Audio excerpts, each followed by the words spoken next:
Father's Day at Lowell Park. Whether it's a pie eating contest or hitting tips from Dad, baseball brings everyone together, and today the Kettleers welcome the Hyannis Harbor Hawks for a Sunday evening matchup. And a pleasant good evening, everybody, and a happy Father's Day. I'm John Perez. Stop me if you've heard this before. The Kettleers are starting to piece it together, but they're not quite out of the woods yet.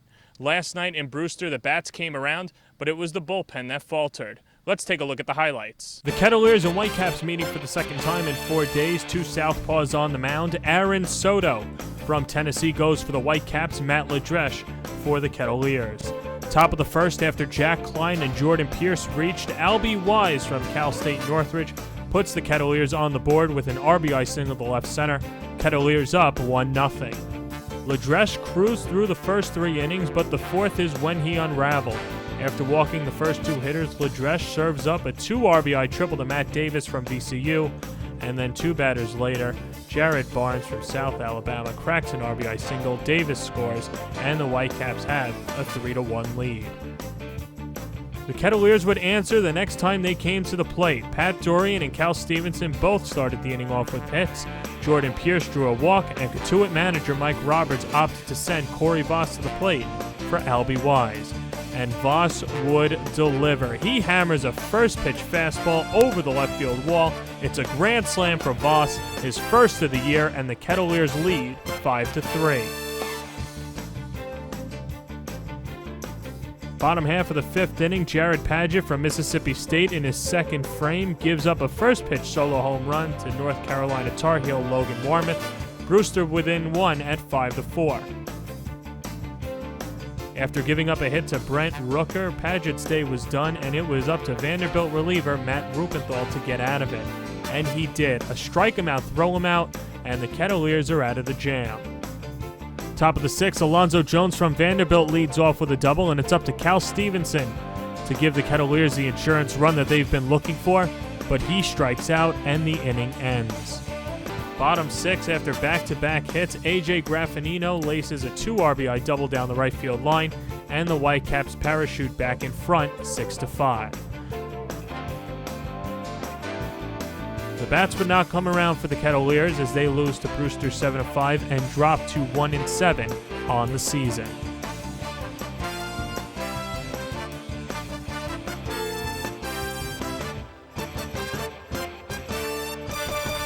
Did I ever dream? I've never had a team get off to this bad a start ever, and I don't think in 44 years of coaching.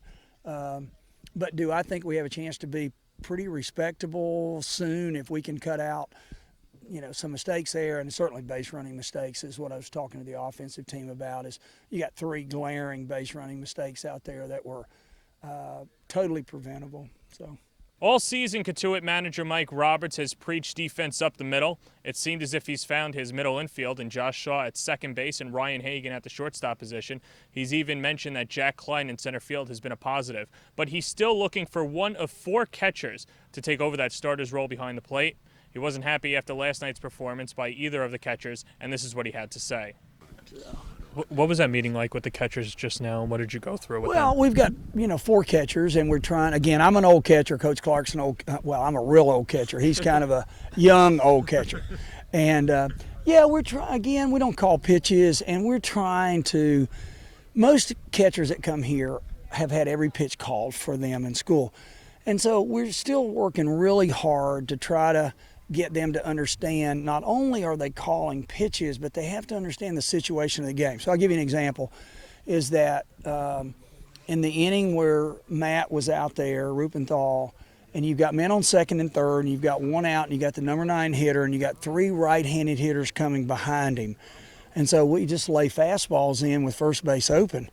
I would much rather, pitch backwards, what I enjoyed teaching. And if we walk him or if he reaches, for the baseball, that's fine.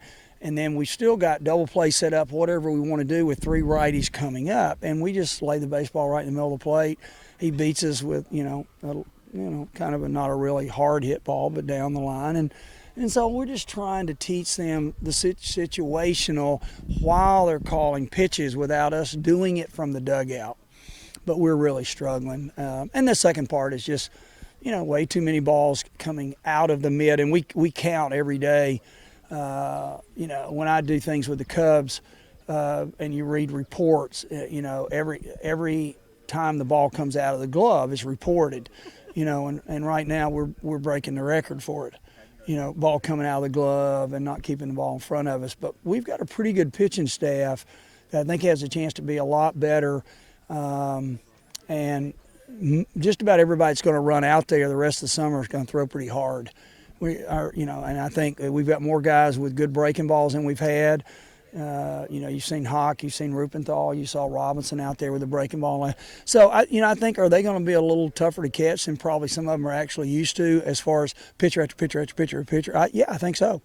He pointed out how good our pitching staff is, and, they're incredible, obviously. Some of the best that he's had is what he said. And so it's our job behind the plate to obviously call good pitches and allow them to do what they do best. He used David Ross as a good example from the Cubs. He says a good pitcher, is right along with his good catcher, and the success that the pitcher has comes a lot from the catcher as well. And David Ross is a good example of that. So just being good behind the plate, cleaning everything up, allowing those guys to do what they do best. Is this the first time in your career that you've been calling pitches alone? I did all through my high school career. Once you get into college, your coaches want to eliminate the middleman and kind of do it their way. But I think Coach Roberts wants us to grow up a little bit and understand how that side of the game works as well. And I'm incredibly excited that he's allowing us to call pitches because I think it makes us better baseball players. And how tough is it in this league to be calling pitches and with all these hitters? I think you're seeing every university's 3-4 hitters, all their best guys. So you got to be locked in every pitch.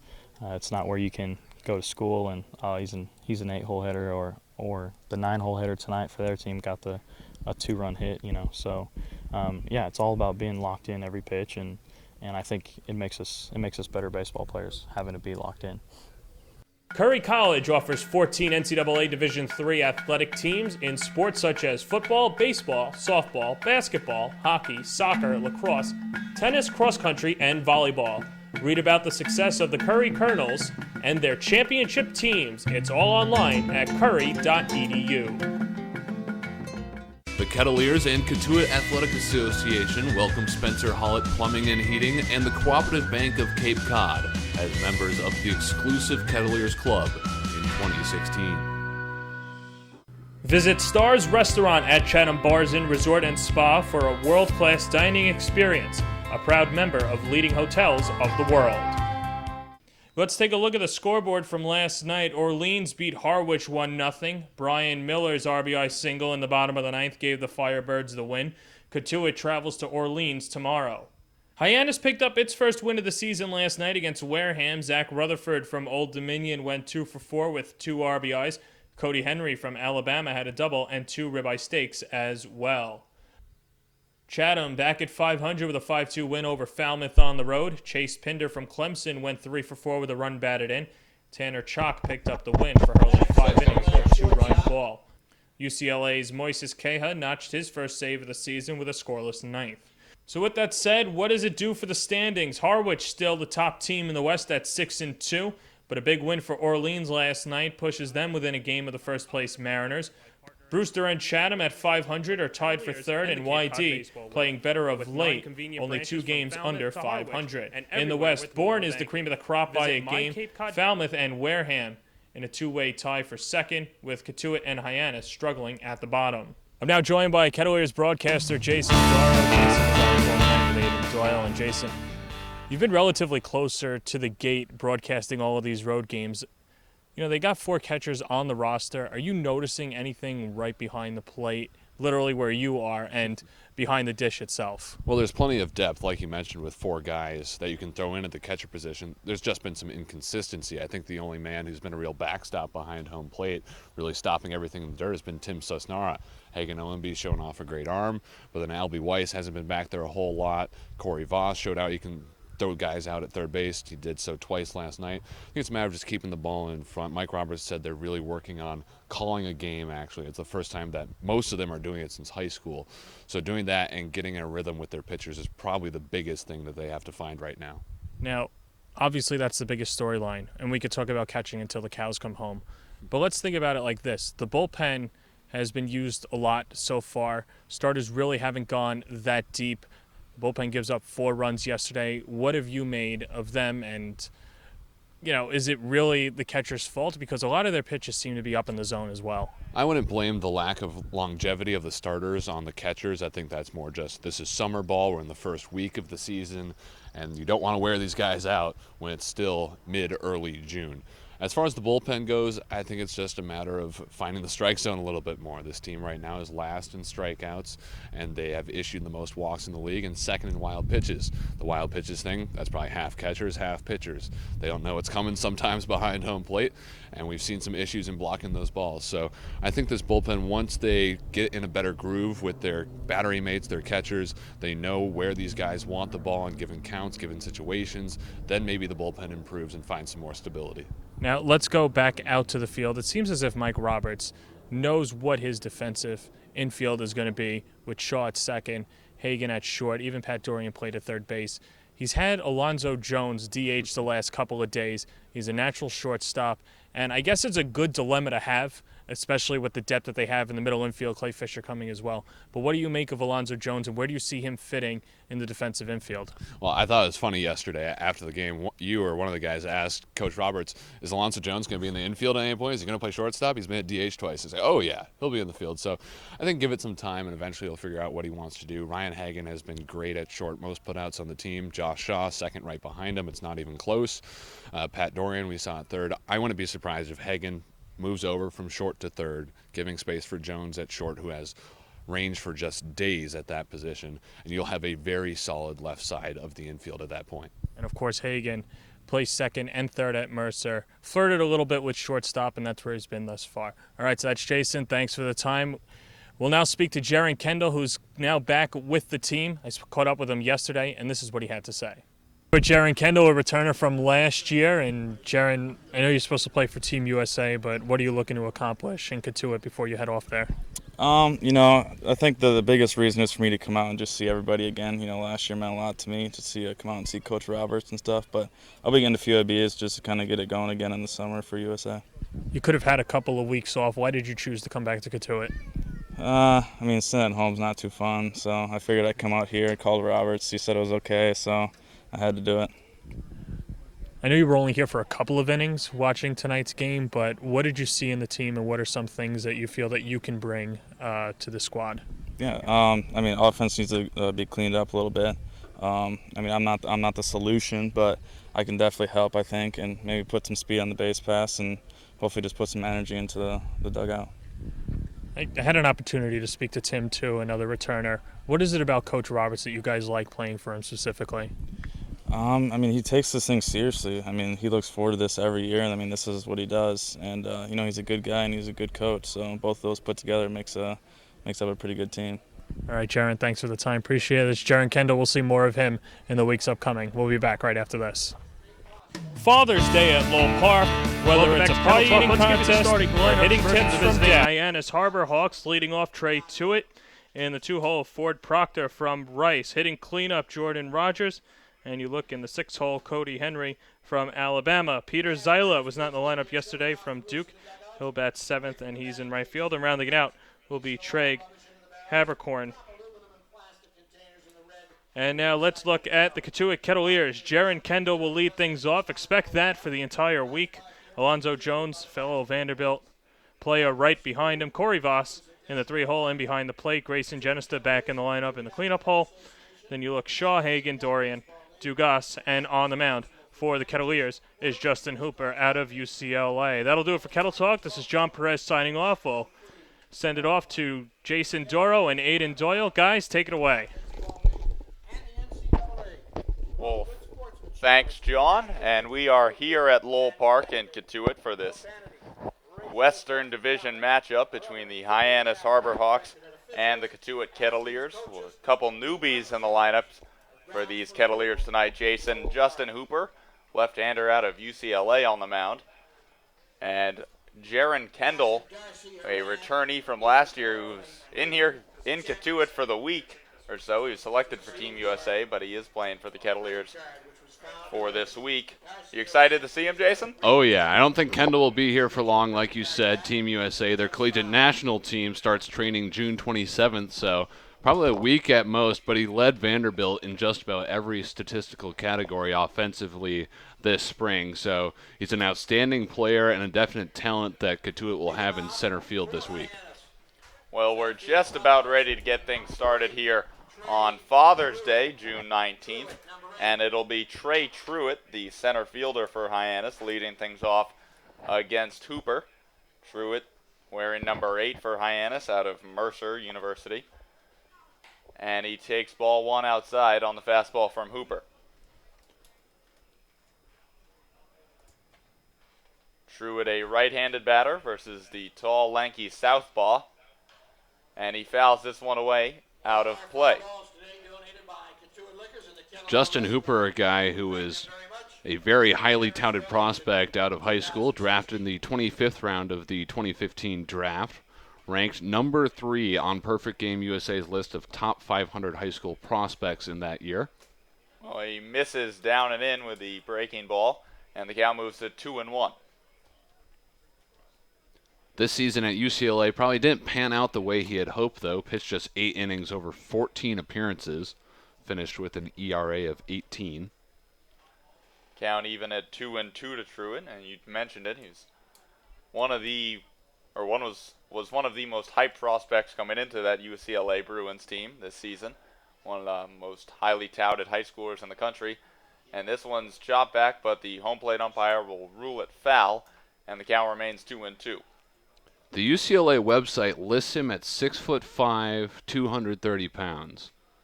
I don't know if they're trying to undersell him or what's going on, but he is definitely taller than 6'5", probably around 6'7" or 6'8".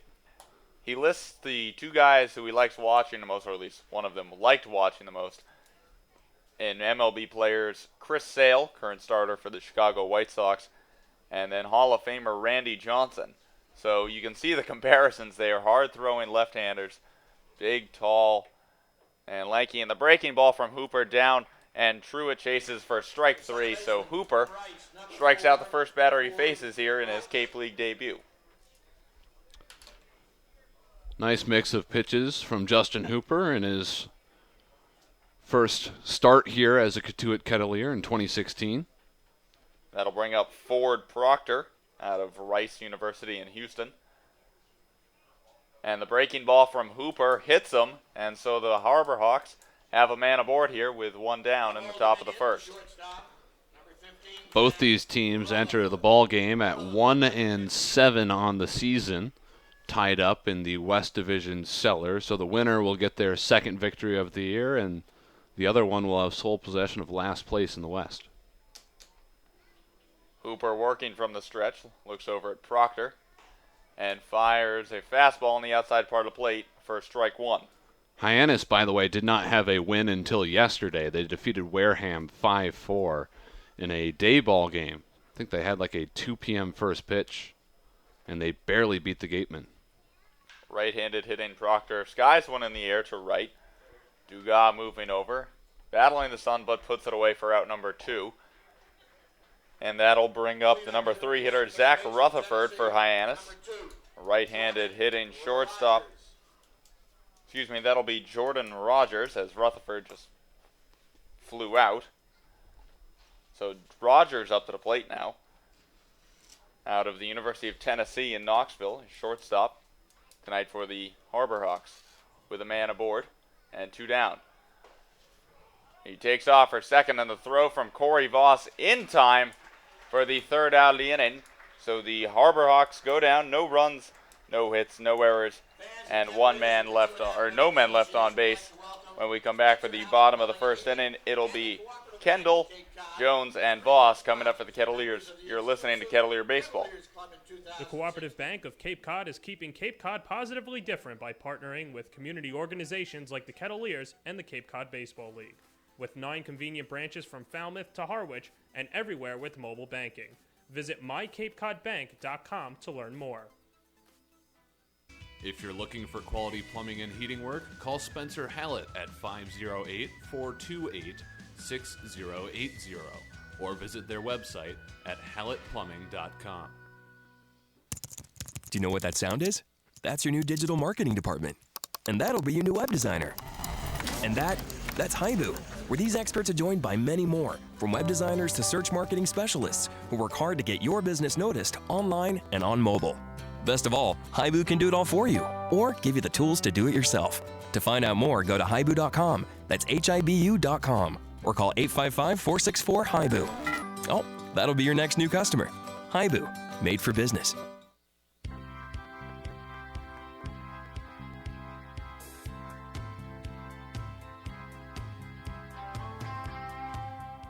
If you're looking for quality plumbing and heating work, call Spencer Hallett at 508-428-6080 or visit their website at hallettplumbing.com. Curry College offers 14 NCAA Division III athletic teams in sports such as football, baseball, softball, basketball, hockey, soccer, lacrosse, tennis, cross country, and volleyball. Read about the success of the Curry Colonels and their championship teams. It's all online at curry.edu. What's donated here stays here. All blood that is donated to Cape Cod Healthcare stays on Cape Cod to help the lives of your friends, family, and neighbors. Learn more about donating blood, platelets, or hosting a blood drive at capecodhealth.org/blood center. Back here at Lowell Park in Cotuit, score is still 0-0 as we move to the bottom of the first. And it'll be Jaron Kendall leading things off for the Kettleers against left-handed throwing Charlie Barnes, who's on the bump for the Harbor Hawks. And Kendall takes ball 1 downstairs, and he's heading the count 1 ball, no strikes. Well, he takes a swing at this one, loops it into center field. Moving in is Truitt, but it'll be caught by Ford Proctor just onto the outfield grass for out number 1. Get used to hearing Jaron Kendall's name, at least for a week here. He led Vanderbilt in batting average, doubles, triples, RBI, runs scored, and stolen bases this season for the Commodores, and he's bound to make a lot of noise here for Cotuit. Played for the Kettleers last season and was initially on the roster as Alonzo Jones takes the off-speed pitch outside for ball 1. Barnes working from the windup. Fires one in at the knees, and the count's even at 1-1. Jones is the DH again tonight. And I suppose if you're Mike Roberts, for your infield, if it ain't broke, don't fix it. Hagen and Shaw have been great up the middle, and Dorian good at third base. Jones chops this one to short, fielded by Rutherford, and the throw on the first not in time. So Alonzo Jones will reach with an infield single, and there he shows off the speed that we've talked so much about. It was only a matter of time until Alonzo Jones beat out a grounder over the last couple of games that he's played here for Cotuit. He's made a bunch of routine grounders into bang-bang plays at first base, and this time he finally gets aboard. That'll bring up right-handed hitting catcher Corey Voss, who gets the start tonight for the Kettleers.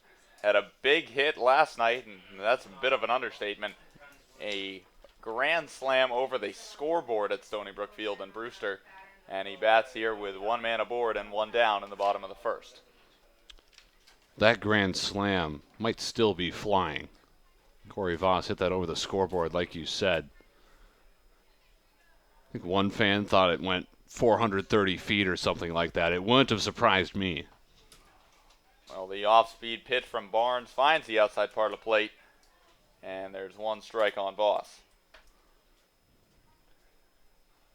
Voss, coming from McLennan Junior College in Texas, and he hopes to transfer to the University of Arizona for next baseball season as Barnes checks on Jones at first, who dives back safely. Arizona won their first game in the College World Series last night against the Hurricanes at the University of Miami, and he really admires their coach, Jay Johnson.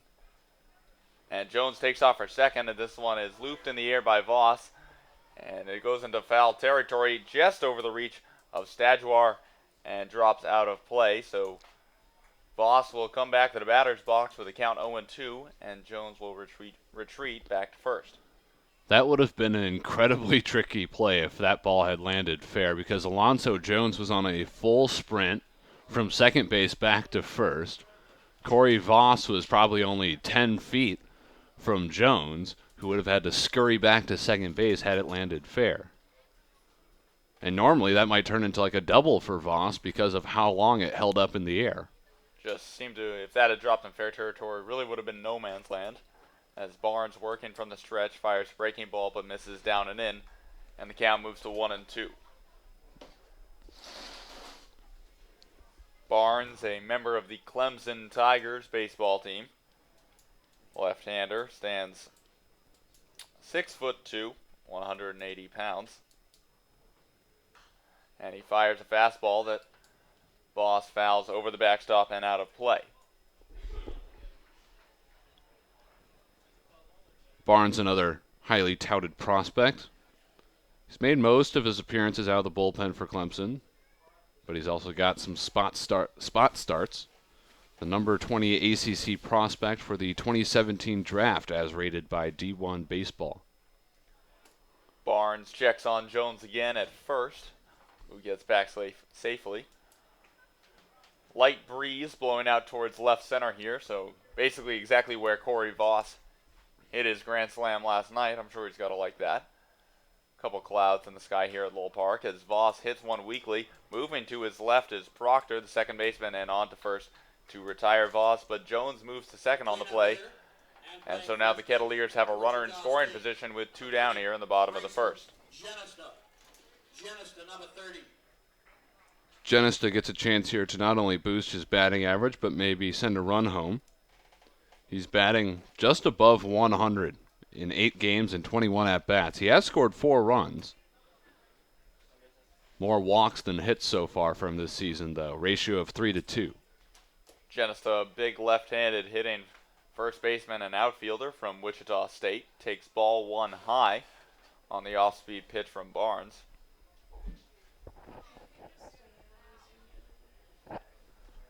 Lefty-lefty matchup here between Barnes and Genesta.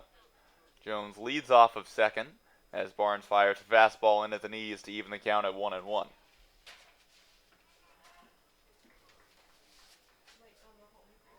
You mentioned maybe some offensive struggles, but Coach Roberts has really liked the job Genesta has done at first base and continues to roll him out there in the everyday lineup at first, shifting Jordan Pierce to third base, as Genesta just gets a piece of the off-speed pitch and fouls it away. And Genesta is bound to reverse those numbers that he's produced at the plate. Played so well this season for Wichita State, batting almost .330. Had 8 doubles and 5 home runs. The guy can hit the baseball. Barnes looks back at Jones at second, now kicks and fires.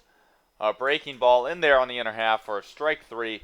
So the Kettleers go down, no runs on 1 hit, no errors, and 1 man left on base. After 1 full, the score is still 0-0. You're locked in to Kettleers baseball. The Kettleers and Cotuit Athletic Association welcome Spencer Hollett Plumbing and Heating and the Cooperative Bank of Cape Cod as members of the exclusive Kettleers Club in 2016.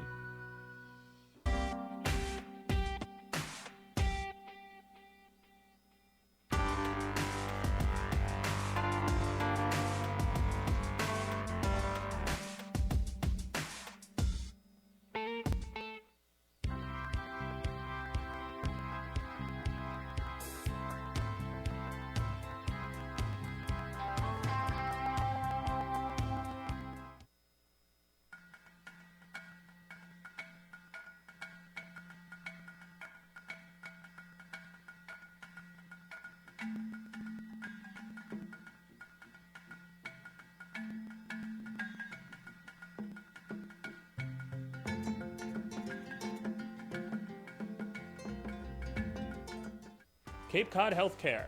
Expert physicians, quality hospitals, superior care. Urgent care is now available at 4 Cape Cod Healthcare locations: Hyannis, Falmouth, Sandwich, and Harwich. Open after hours and weekends, staffed by ER physicians. Expert care when you need it. Learn more at capecodhealth.org/urgent-care. Back here at Lowell Park in Cotuit, where score is still knotted at 0 as we move to the top of the second. Justin Hooper, left-hander out of UCLA, against Jordan Rogers. He's third baseman tonight for the Harbor Hawks, who just gets a piece of the fastball and chops it foul.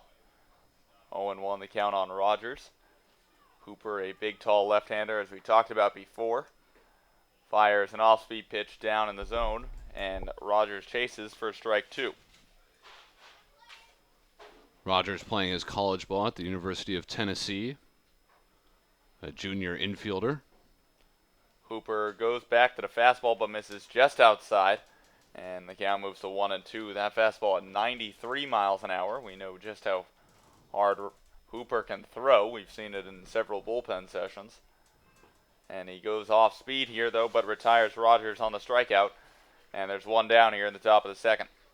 In SEC country, how often do you suppose Jordan Rogers gets mistaken for former Vanderbilt quarterback and brother of Aaron Rodgers, Jordan Rogers? You gotta believe pretty often. SEC, while they produce incredible baseball players and incredible programs, SEC is certainly known for their football. As this one's skied in the air to right. Dugas battling the sun.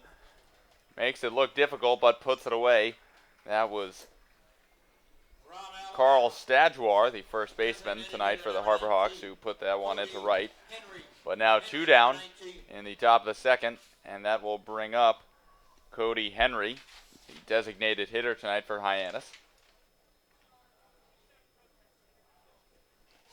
Henry out of Alabama, the University of Alabama, Tuscaloosa, looks like. Yeah, I'm pretty sure that's the standard University of Alabama, the big one, because they're located in Tuscaloosa. It is. It just seems on the stat sheet, and you would just put University of Alabama, member of the Crimson Tide baseball program, and the count's even at 1-1 here, as Hooper missed outside with the breaking ball. Hooper working from the windup, kicks and fires. Fastball over the inner part of the plate. You can see a lot of movement on that. It looked like a two-seam fastball starting inside and then breaking in over the inner half of the plate. So 1-2 the count on Henry. Hooper steps off. Looks into his catcher, Corey Voss. Kicks and fires. Fastball in at the knees at 92 miles an hour. Strike 3 looking. So 1, 2, 3 go the Harbor Hawks. No runs on no hits, no errors, and nobody left on base. Hooper looking good so far through 2 innings in his Cape League debut. The score still tied at 0.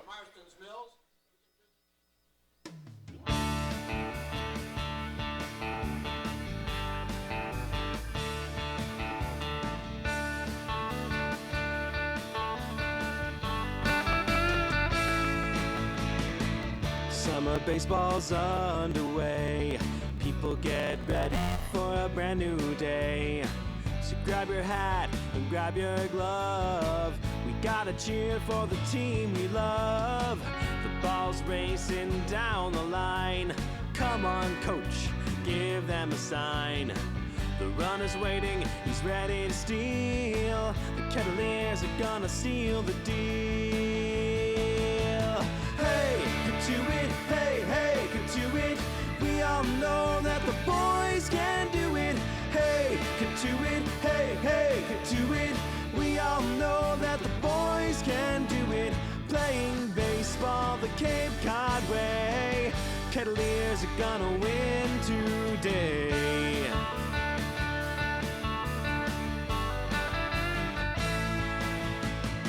So dock your skiff and take a walk past the coop. It's 5 o'clock. Head on down.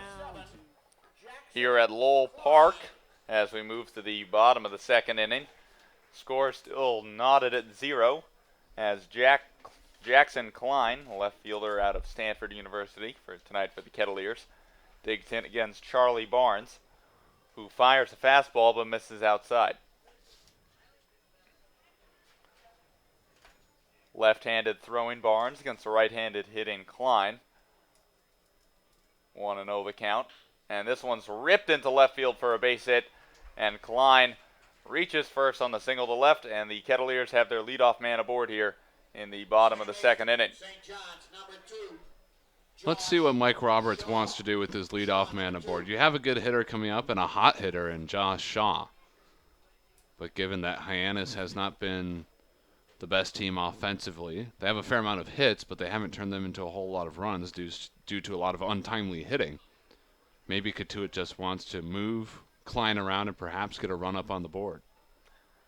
Leadoff man aboard and nobody on provides a lot of options for Coach Roberts and this Kettleers coaching staff.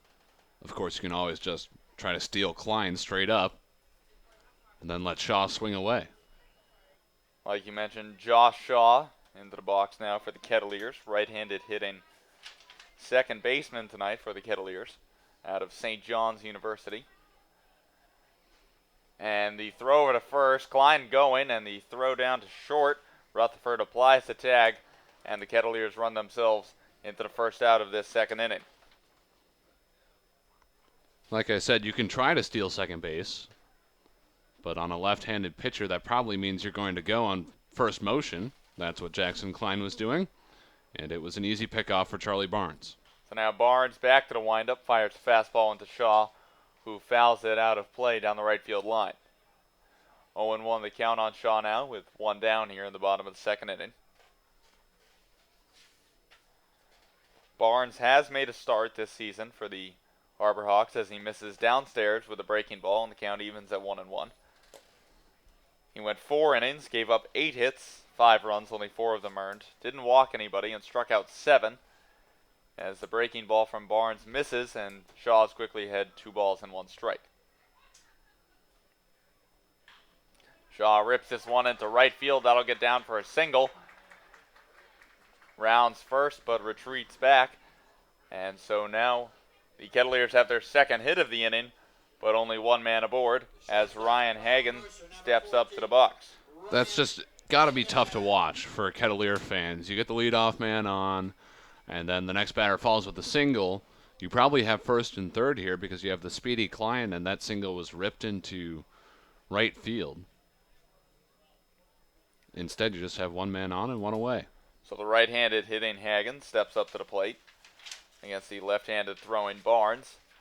Shaw leads off of first, and Hagen takes a big cut at the breaking ball from Barnes, but gets nothing, and it's behind the count, 0-1. In yesterday's loss to Brewster, Hagen reached base 3 times. He went 1 for 2 and walked twice. He had a single in the first inning. And he's behind in the count 0-1 as Barnes kicks and fires but misses high with the breaking ball. For those of you golf fans listening, we will be providing some updates throughout tonight's broadcast on the U.S. Open that's going on at Oakmont Country Club just outside of Pittsburgh. Currently, Irishman Shane Lowry still leads. He's 5 under but 2 over on the day as Barnes checks on Shaw at first. He's only through 6 holes. American Dustin Johnson, and last year's runner-up, trails by a stroke. Johnson's 1 under through 7. So we will be providing updates here on Father's Day of the U.S. Open. Barnes kicks and fires, and this one's drilled into left center field. That'll get down and go for extra bases. Shaw rounds second, and he's coming for third. They're waving him home. Hagen into second with a double, and Shaw will cross home plate to give the Cotuit Kettleers a 1-0 lead here in the bottom of the second inning. Ryan Hagen with an RBI double continues to impress both with the bat and with the glove as he gives Cotuit the 1-0 lead over Hyannis. Hagen had a good game last night as well. Single in the first, a walk in the fourth. Continues to produce at the plate, and that's why he's stuck around at the shortstop position. Alonzo Jones is still in the DH spot because Hagen's playing so well. Well, that'll bring up Pat Dorian, left-handed hitting third baseman, and he chases the breaking ball from Barnes and falls behind the count 0-1. Dorian played this season for Herkimer Community College in Herkimer County, New York, but planning on transferring to St. John's next season. And he takes the breaking ball high to even the count at 1-1 strike. You mentioned the U.S. Open, Aiden. There are so many great sporting events going on today. Of course, we got 5 games in the Cape Cod Baseball League. We have the U.S. Open, Game 7 between the Warriors and Cavs tonight. Dorian fouls this one out of play, and the count moves to 1-2. You mentioned it, a big day in sports today. No matter what sport you like, it seems like there's something going on for you. Obviously, the major leagues have games going on. College World Series continues tonight. And Dorian chops this one to second, fielded cleanly by Proctor, on to first for the second out of the inning. But Hagen moves to third base on the ground out to second by Dorian. Number 16, Dayton Dugas. Dayton Dugas steps to the plate now for Cotuit with a runner on third. Dugas, right-handed hitting right fielder from Wichita State University, teammate of tonight's starting first baseman Grayson Genesta. And he'll bat here against the left-handed hitting Barnes. And he chases the breaking ball outside, and he's behind the count 0-1.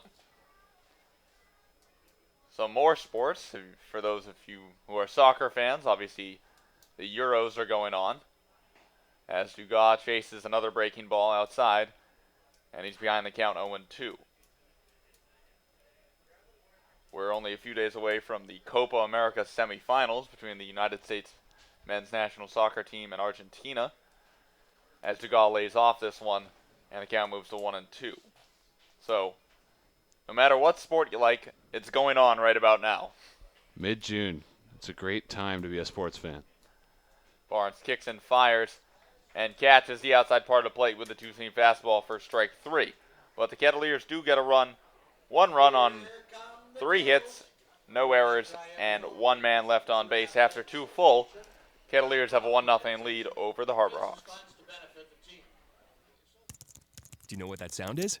That's your new digital marketing department. And that'll be your new web designer. And that's Haibu, where these experts are joined by many more, from web designers to search marketing specialists who work hard to get your business noticed online and on mobile. Best of all, Haibu can do it all for you, or give you the tools to do it yourself. To find out more, go to haibu.com. That's HIBU.com. Or call 855-464-HIBU. Oh, that'll be your next new customer. Haibu, made for business.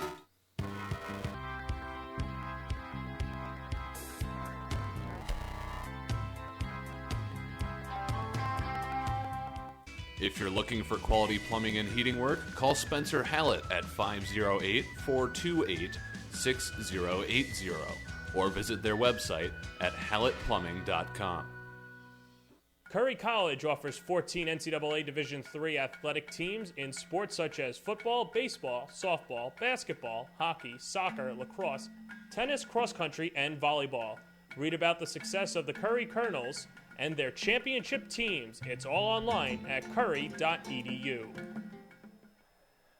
Back here in Cotuit, the Kettleers with a 1-0 lead as we move to the top of the third. I'm Aiden Doyle. I've been joined by Jason Doro for the first couple innings, but John Perez, you know him as the host of Kettle Talk, as Hooper plunks Peter Zyla, and Zyla will reach first, and the Harbor Hawks have their leadoff man aboard.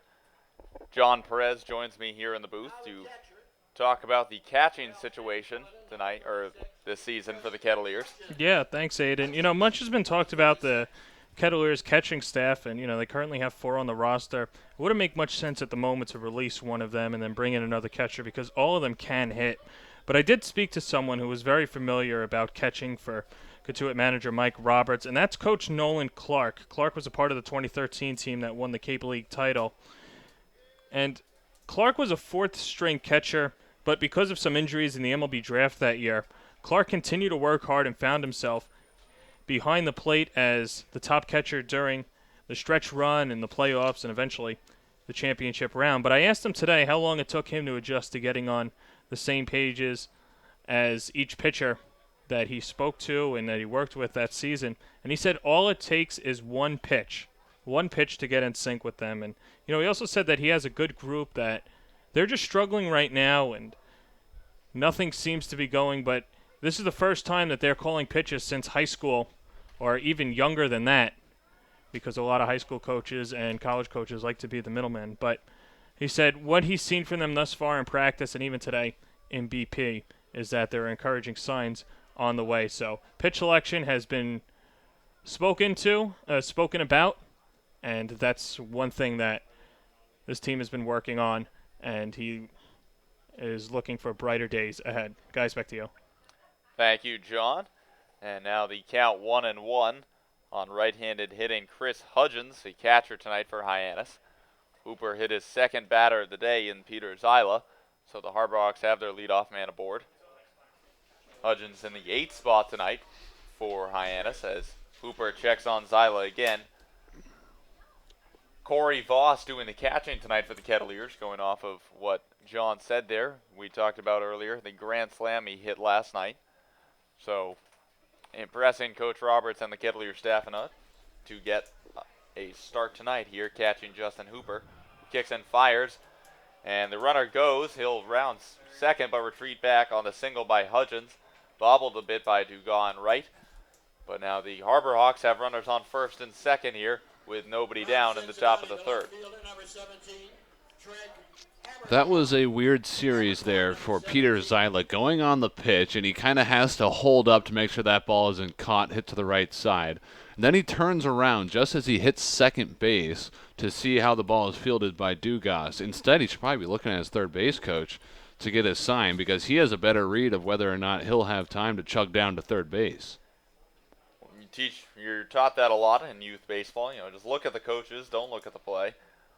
Well, number 9 hitter Trey Habercorn stepping up to the plate. It's with a G. He shows bunt but takes it back as the breaking ball from Hooper misses outside for ball 1. Corners playing in here for the Kettleers. Both Dorian and Genesta playing just on the edge of the infield grass. Habercorn shows bunt again and drops it down. Fielded cleanly by Dorian, and he throws on to first to retire Habercorn for the first out. But Zyla moves to third, and Hudgens moves to second on the sack bunt. So now the Harbor Hawks have 2 runners in scoring position.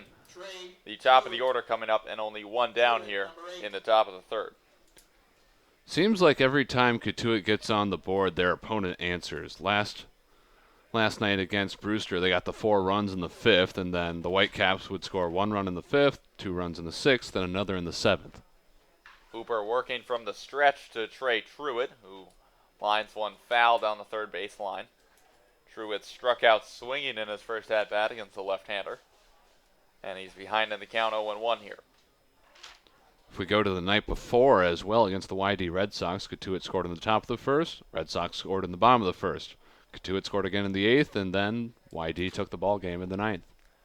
Hooper fires a breaking ball in the dirt, blocked cleanly by Voss.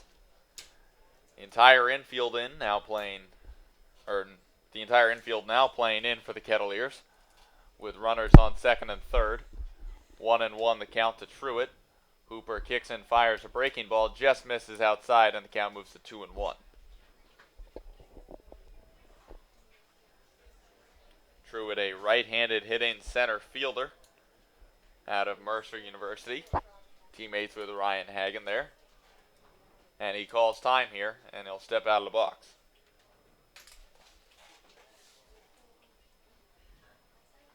He's played in 8 games so far for Hyannis.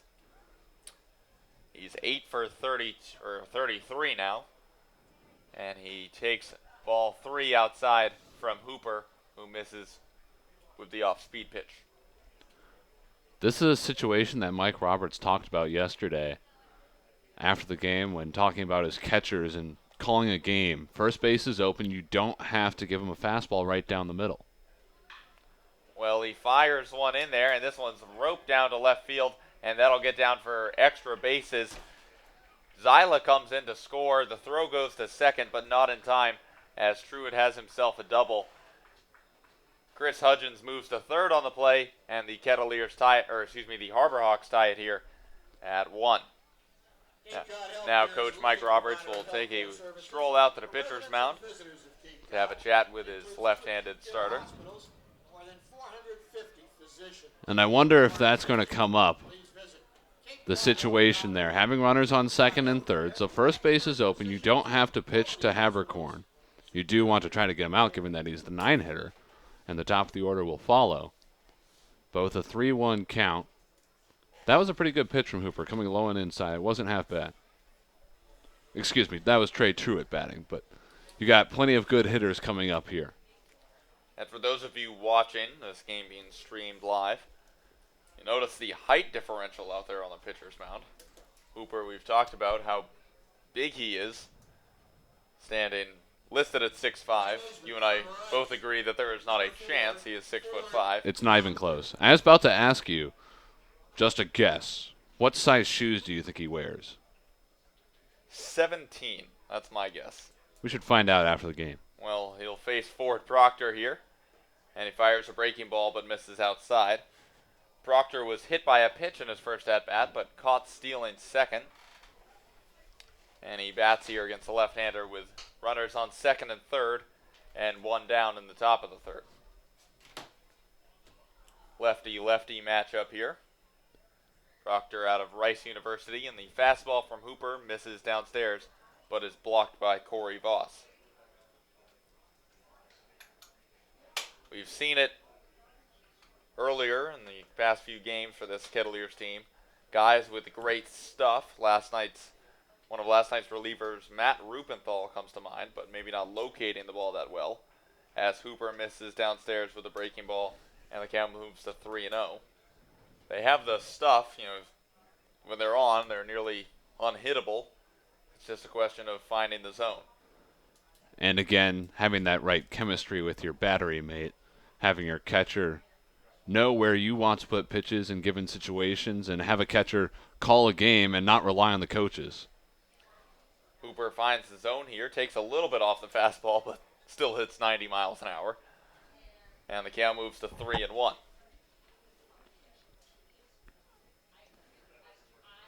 3-1 the count on Proctor. One down here, as Hooper misses inside with a breaking ball. And now the bases will be loaded for the Harbor Hawks number 3 hitter, Zach Rutherford. From Old Dominion, the shortstop, number 15, Zach Rutherford. So Proctor reaches base for the second time tonight, but does not have a hit tonight. And now the bases juiced for Rutherford, right-handed hitting shortstop out of Old Dominion University. Stands 6'1", weighs 180 pounds. Hooper from the stretch kicks and fires a fastball in at the knees for strike one. So Hooper ahead in the count now to Rutherford. From the stretch, kicks and fires. Off-speed pitch that Rutherford gets nothing of, and he's quickly behind the count 0-2.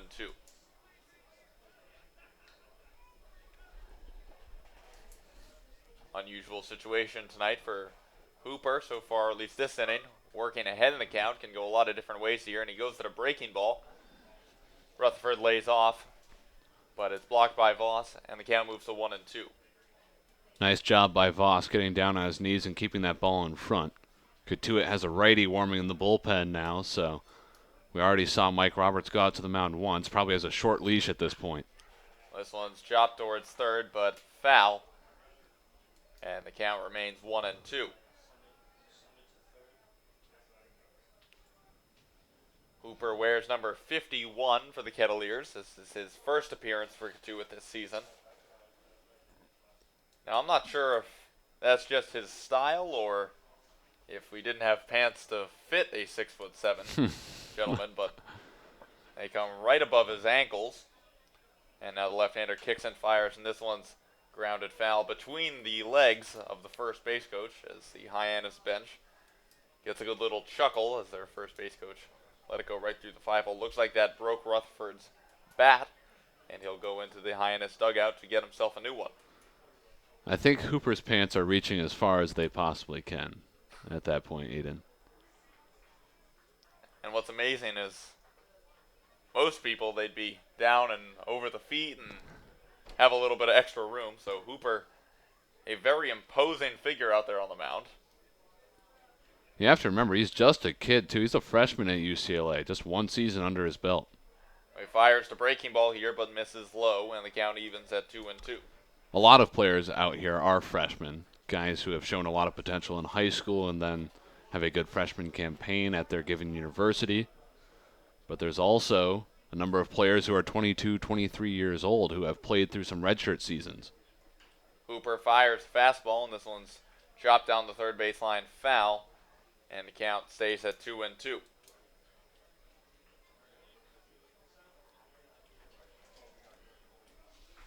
Hooper working from the stretch, looks into his catcher, Voss. Comes to a set now. Kicks and fires, and this one's looped into right center. Dugas moving over, but can't get in there in time, and that'll drop. Hudgens scores from third, and the Harbor Hawks take a 2-1 lead here in the top of the third inning. Bases remain loaded, and it'll be the number 4 hitter, Jordan Rogers, third baseman out of the University of Tennessee, coming to the plate. Now it's a question of how much more damage Cotuit can take before going to the bullpen. We've talked in games past about preventing the big inning. Double play is in order here, but Rogers struck out swinging in his first at-bat, and he takes a big cut at the off-speed pitch from Hooper and falls behind in the count 0-1. Cotuit has done a much better job of preventing those big innings, by the way, Aiden. Didn't give up more than 3 runs in one frame yesterday. Only gave up 3 runs all day to the Red Sox 2 days ago. Hooper kicks and fires with an off-speed pitch, and that'll get past Voss. And Trey Truitt will score from third on the wild pitch. I think this is more exemplary of the defensive and pitching issues that have plagued Cotuit in the maybe 3 or 4 games. The wild pitches, the pass balls, the walks. It's all these free bases that the Kettleers have given up recently that are leading to deficits and eventually losses. Well, Coach Roberts will stroll out to the mound, and looks like he's going to the bullpen. Hooper is still standing there, but indeed a reliever jogging in from the left field bullpen. So Justin Hooper, left-hander out of UCLA, his evening is done after just 2 1/3. He gives up 3 hits and is still responsible for the runners on second and third. And his first Cape League start has come to a close. Well, we're going to take a short break while the reliever warms up, and we'll be back after these short messages.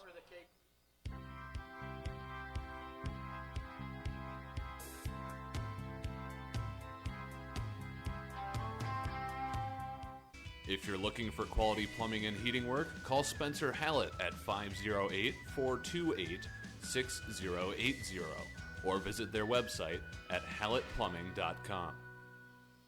Curry College offers 14 NCAA Division III athletic teams in sports such as football, baseball, softball, basketball, hockey, soccer, lacrosse, tennis, cross country, and volleyball.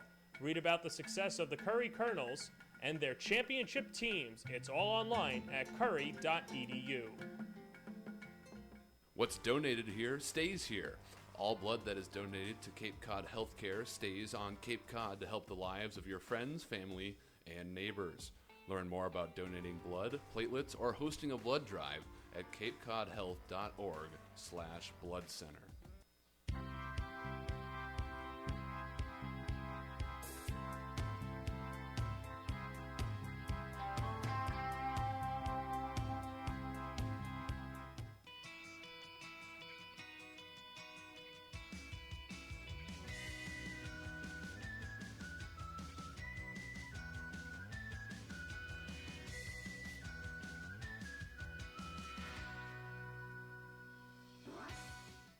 Learning at Curry College extends beyond the classroom and is embedded in all that they do.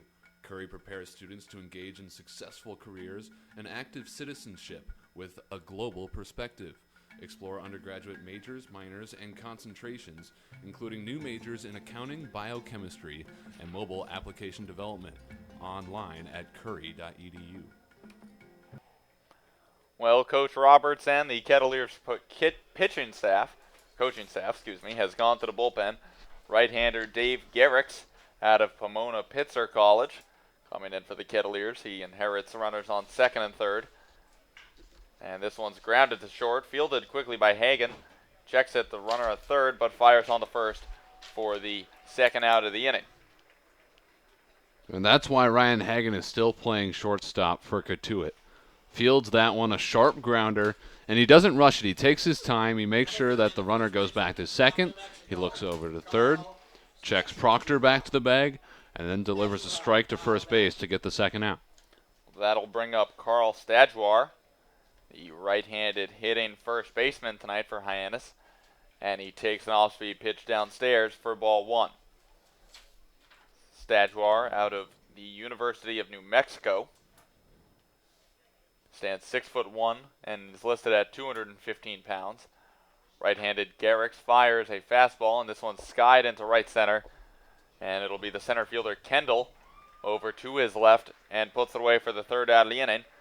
But the Harbor Hawks do their damage. They put on 3 runs on 2 hits, no errors, and 2 men left on base.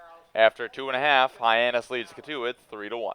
The Cooperative Bank of Cape Cod is keeping Cape Cod positively different by partnering with community organizations like the Kettleers and the Cape Cod Baseball League. With 9 convenient branches from Falmouth to Harwich and everywhere with mobile banking. Visit mycapecodbank.com to learn more. The Kettleers and Cotuit Athletic Association welcome Spencer Hollett Plumbing and Heating and the Cooperative Bank of Cape Cod as members of the exclusive Kettleers Club in 2016.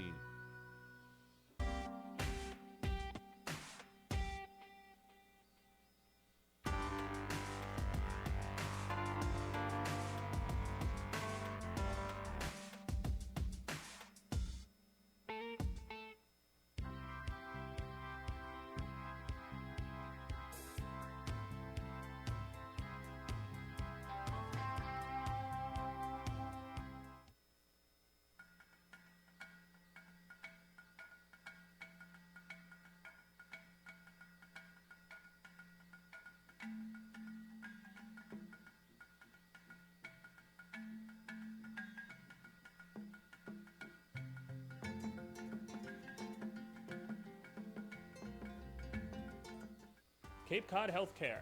Expert physicians, quality hospitals, superior care. Urgent care is now available at 4 Cape Cod Healthcare locations: Hyannis, Falmouth, Sandwich, and Harwich. Open after hours and weekends, staffed by ER physicians. Expert care when you need it. Learn more at capecodhealth.org/urgent care. As we move to the bottom of the third inning, the Harbor Hawks took a 3-1 lead over Cotuit in the top of the third. And it's back to the top of the order for the Kettleers. Jaron Kendall, the center fielder from Vanderbilt, steps in for his second at-bat of the day. And he takes a breaking ball from Charlie Barnes downstairs for a ball one. Lefty-lefty matchup here as Barnes kicks and fires another breaking ball, but this one finds the zone and evens the count at 1-1. Kendall popped out to the second baseman in his first at-bat, and he chases a breaking ball downstairs, and he falls behind 1-2. Kendall out of Holman, Wisconsin. I don't think we see very many guys here on Cape Cod who hail from that state. Barnes kicks and fires fastball, and this one finds the zone. Kendall knew it for strike 3. So the center fielder goes down looking, and there's one down here in the bottom of the third. Kendall was twice the Wisconsin Player of the Year, 2013 and 2014. Drafted by the Boston Red Sox in the 30th round of the 2014 draft. That's what got him to Vanderbilt, then eventually out here. Well, his Commodores teammate Alonzo Jones steps to the plate and takes a breaking ball for strike 1. Jones, a switch hitter, batting right-handed against the left-handed throwing Barnes. Chases another breaking ball and is behind in the count 0-2. There are currently 3 Vanderbilt Commodores on this Kettleers roster. Matt Rupenthal, we saw relieve for the Kettleers last night against Brewster, right-handed pitcher. And then Kendall, and obviously Alonzo Jones, who fouls this one out of play down the right field line and stays alive with the count 0-2.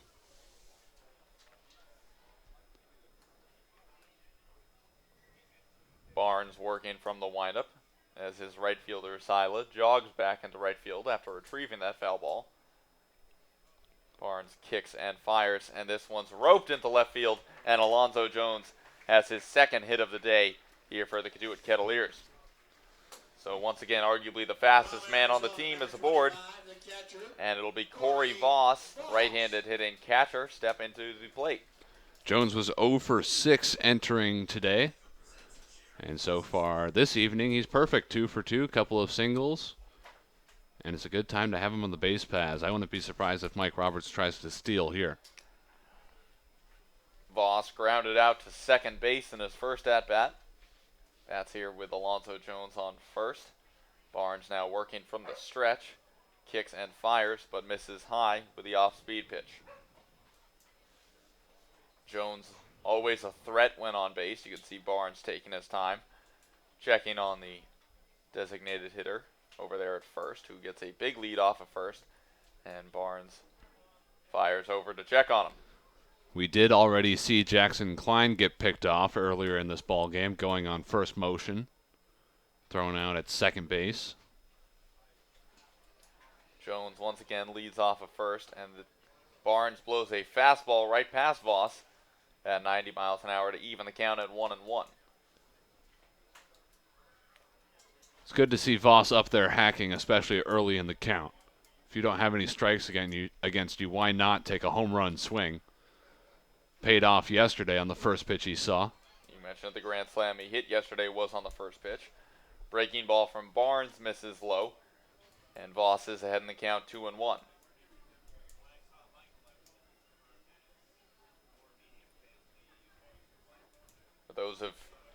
For those golf fans out there, Dustin Johnson has tied Shane Lowry atop the leaderboard of the U.S. Open at 5 under, as Barnes checks on Jones at first.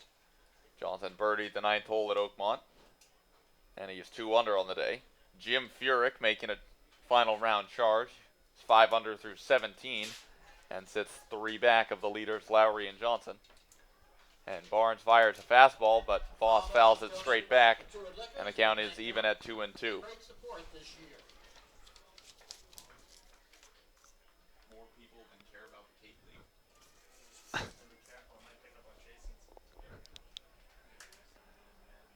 Barnes, the left-handed starter tonight for Hyannis out of Clemson, comes to a set, now kicks and fires a breaking ball, and Voss swings through it for strike 3.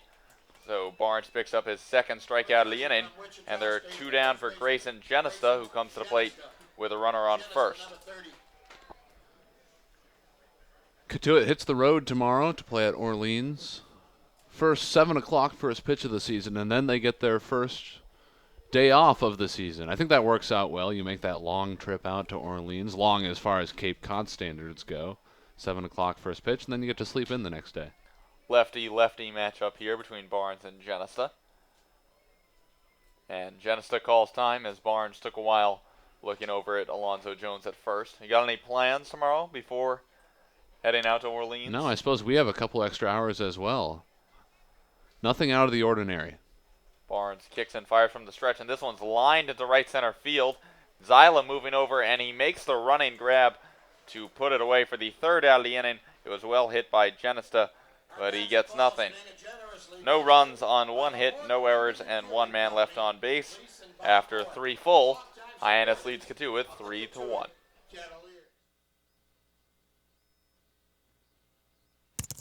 Do you know what that sound is? That's your new digital marketing department. And that'll be your new web designer. And that's Haibu, where these experts are joined by many more, from web designers to search marketing specialists, who work hard to get your business noticed online and on mobile. Best of all, Haibu can do it all for you, or give you the tools to do it yourself.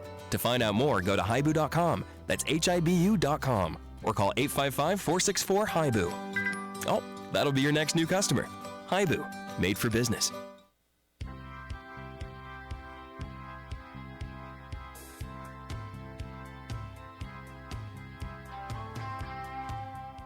If you're looking for quality plumbing and heating work, call Spencer Hallett at 508-428-6080 or visit their website at hallettplumbing.com. Curry College offers 14 NCAA Division III athletic teams in sports such as football, baseball, softball, basketball, hockey, soccer, lacrosse, tennis, cross country, and volleyball. Read about the success of the Curry Colonels and their championship teams. It's all online at curry.edu. What's donated here stays here. All blood that is donated to Cape Cod Healthcare stays on Cape Cod to help the lives of your friends, family, and neighbors. Learn more about donating blood, platelets, or hosting a blood drive at capecodhealth.org/blood center.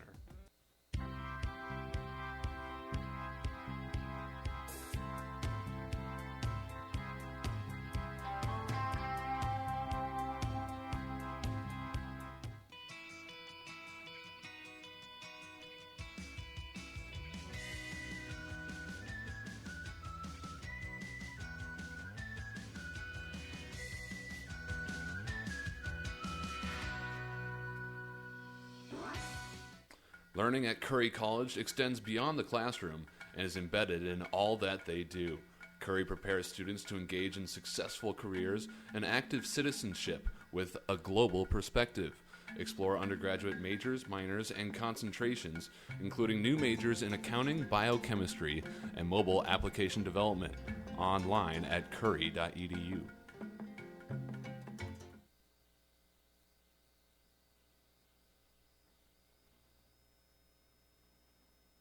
The Cooperative Bank of Cape Cod is keeping Cape Cod positively different by partnering with community organizations like the Kettleers and the Cape Cod Baseball League. With 9 convenient branches from Falmouth to Harwich and everywhere with mobile banking. Visit mycapecodbank.com to learn more. Hyannis, the designated hitter from Alabama, number 19, Cotuit Kettleers. Just toss it. Welcome back to Lowell Park in Cotuit. 3-1 the score. The Hyannis Harbor Hawks lead the Kettleers as we go into the fourth. I'm Jason Doro. Aiden Doyle has hopped out. He's going to go on to WEEI, maybe grab some pizza in the meantime. So we have guest John Perez hopping on, and John will handle play-by-play for this frame. Thank you very much, Jason. Cal Becker comes in, the junior from Sonoma State, after David Garrix came on in relief last inning. So the official line on Garrix, 2/3 of an inning. No walks, no strikeouts. He came on with runners on second and third, and one out. Got Jordan Rogers to ground it out to shortstop, and he got Carl Stajerhar to pop out to center. First pitch to the left-hander Cody Henry is bounced on the ground at first. Genis is there. He'll take it himself. 1 pitch, 1 out. Interesting that Mike Roberts brought David Garrix in for just 2/3 of an inning, and he made it look so seamless, getting a ground out to short and then a fly out to center. Got Cotuit out of a jam. And then switches things up right away here in the fourth. Before tonight, Garrix got the start against Brewster. Pitched 4 2/3 of an inning, gave up 5 hits, 2 runs as well. So Zyla digs into the dish. Left-handed hitter, right fielder from Duke. As Becker, with that long windup, kicks and delivers. And it's a fastball that sits low on the outside corner, 1-0. Zyla didn't play yesterday. Back in the lineup for the Harbor Hawks.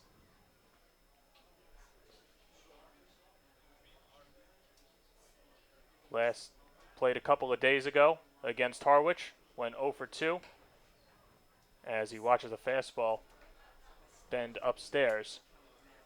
2-0, little zip from the two-seam fastball coming from Becker. I'm guessing this will be a long relief appearance for Becker, maybe 2-3 innings. He went 2 2/3 in a start against Bourne. That was almost a full week ago at this point. Not the best appearance. 5 hits, 4 runs against him. Maybe he performs better today. As the 2-0 pitch is outside again, and Becker wasn't even close on that one as Voss wasn't able to handle it in the right-handed batter's box, and it skips towards the backstop. But Becker in the beginning of the year was seen as the starter, was on the team last year for Mike Roberts. He started for about 2 weeks in the beginning of June, then was cut. Lost 30 pounds over the winter into the early spring. A lot of Pilates, a lot of spin classes. He's behind 3-0, and the pitch is outside. And a 1-out walk. Zyla heads to first. Cal State Fullerton to the catcher. Cotuit will have to cut down on the walks if they want to improve going forward. Number 36. Already got a couple of hit-by pitches tonight and a pair of bases on balls, and they've issued more walks than any other team in the Cape Cod Baseball League to this point. So that'll bring up Chris Hudgens, the catcher. Right-handed batter, didn't play yesterday either. It's a 3-1 Hyannis lead. as the infield shifts to double play positioning, and the outfield is straight away. Becker low set, takes his time, now winds and delivers. And a breaking ball low, 1-0.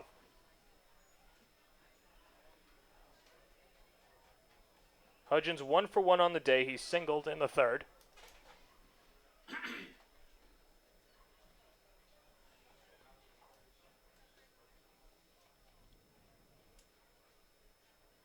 Only his second hit of the season. A calm breeze swinging from left to right. Runner goes, pitch in the dirt, swung on and missed. Voss isn't able to handle it. And skipping down to second base is Zeiler. And with one out and a runner on second, Hyannis is threatening.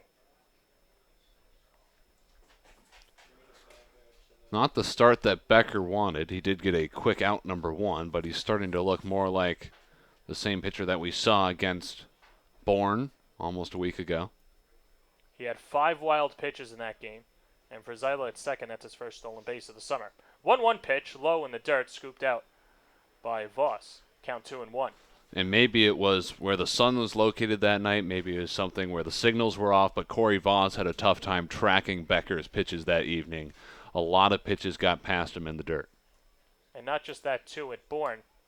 The lip of the grass facing home plate is a little bit higher, and Becker skipped a couple off of that as well.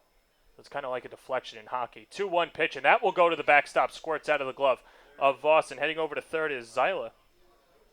It'll be interesting to see how they check that. If you ask Roberts and you ask Voss, I'm sure they'll both say that Voss should have caught that ball, but just like that, the Harbor Hawks have a runner on third and one out, and Cotuit's going to have to play their infield in.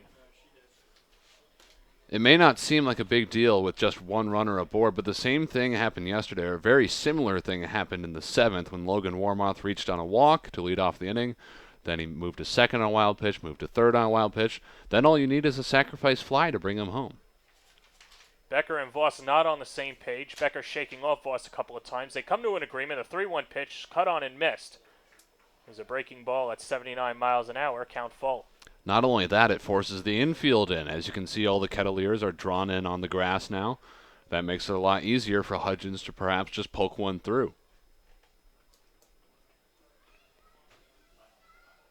So outfield straight away, infield in. 3-1 Harbor Hawks, top half of the 4th inning. Becker looking to get out of it as Zeiler leads off a third.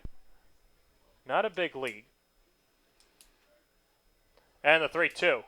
And it's bounced foul towards the Kettleers dugout on the left side of the field. And we'll do it again.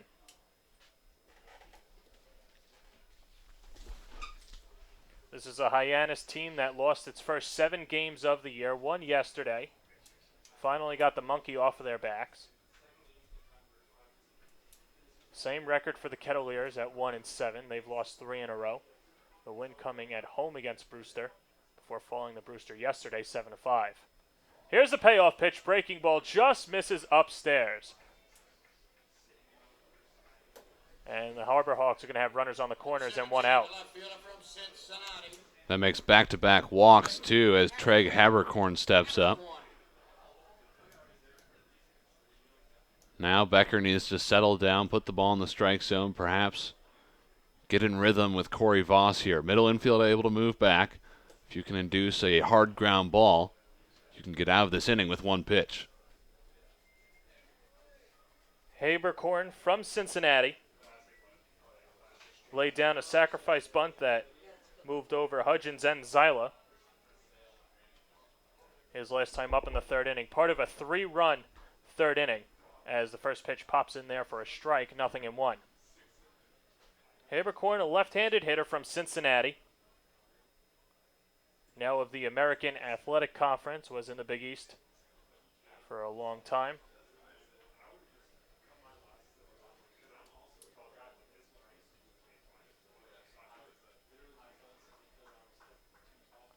Now Becker and Voss seem more on the same page. Not a shake-off on last one. And now Becker will step off. It seems as if sometimes with Cal Becker on the mound that he's his own worst enemy. And that comes from in between the ears. He's a perfectionist, and sometimes that can cost him. 0-1 pitch, lofted in the air out to left field. Klein chasing back. Now he goes into foul territory, and he's going to watch it. fly out of play. That's a baseball you might not want to catch anyway, because if you do, running up against the wall a good 270 or 80 feet from home plate, Peter Zyla would be able to tag up from third and score. And that would give Hyannis a 4-1 lead. The Kettleers bats have come together. Scored 5 runs yesterday. They've had a couple of 4-run innings here at Lowell Park as well, so the offense isn't as enigmatic as it was for the first couple of days as the breaking ball misses outside 1 and 2. Of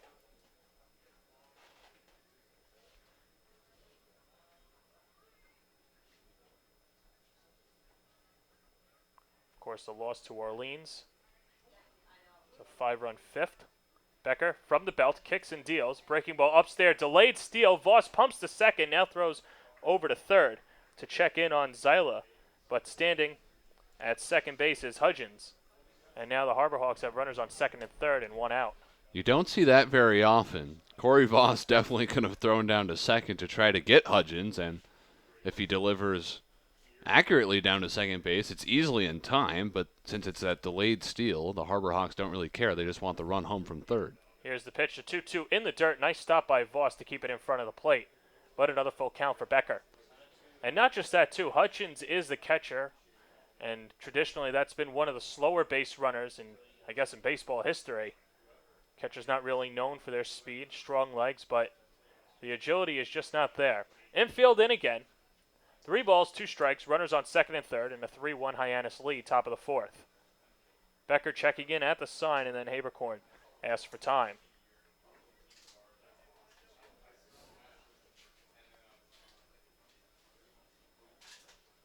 So it physically might look like a different Cal Becker on the mound, but the struggles are the same from last year. 3-2, it bounces off the glove of Voss into the backstop. A run will come in as Zyla crosses the plate. And the Harbor Hawks lead 4-1. Another wild pitch for Cal Becker. We didn't get the exact scoring on the wild pitch or pass ball by Voss that allowed runners to second and third last time, but another ball that goes to the backstop is never a good thing, regardless of how you score it. That was ball 4 as Haberkorn heads over to first, and runners are now on the corners for right-handed hitting Trey Truitt. 1 for 2 on the day. Hit an RBI double his last time up.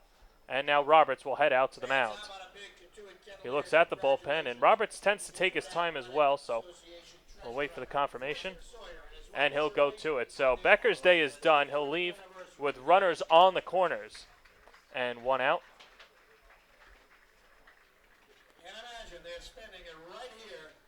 So we'll be back right after this. We'll get you the pitching change. 4-1 Hyannis, top half of the fourth. We'll be back. The Kettleers and Cotuit Athletic Association welcome Spencer Hollett Plumbing and Heating and the Cooperative Bank of Cape Cod as members of the exclusive Kettleers Club in 2016.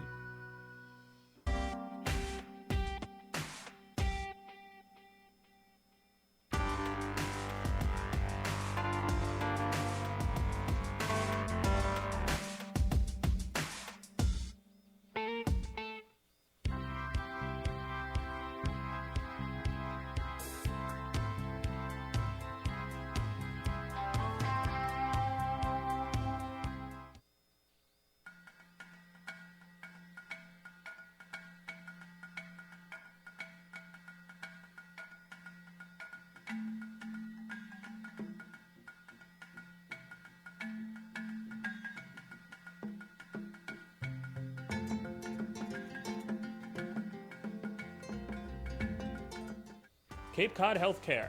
Expert physicians, quality hospitals, superior care. Urgent care is now available at 4 Cape Cod Healthcare locations: Hyannis, Falmouth, Sandwich, and Harwich. Open after hours and weekends, staffed by ER physicians. Expert care when you need it. Learn more at capecodhealth.org/urgent care. Do you know what that sound is? That's your new digital marketing department. And that'll be your new web designer. And that's Haibu, where these experts are joined by many more, from web designers to search marketing specialists, who work hard to get your business noticed online and on mobile. Best of all, Haibu can do it all for you, or give you the tools to do it yourself. To find out more, go to haibu.com. That's HIBU.com, or call 855-464-HIBU. Oh, That'll be your next new customer. Haibu, made for business.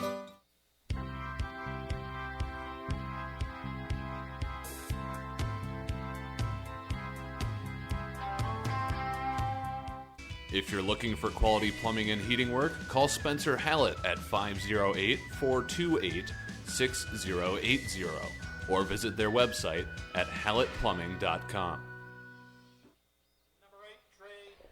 Ross Octor comes in to try and save the inning. Cal Becker came on in the fourth inning, top of the fourth inning, as it's currently 4-1, and the bases are loaded. Becker came in.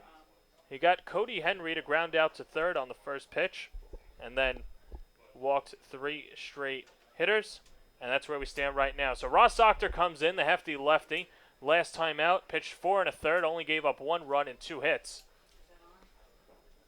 Guess it was one of the longer saves, but he came in a tie game, so he's not credited with the save.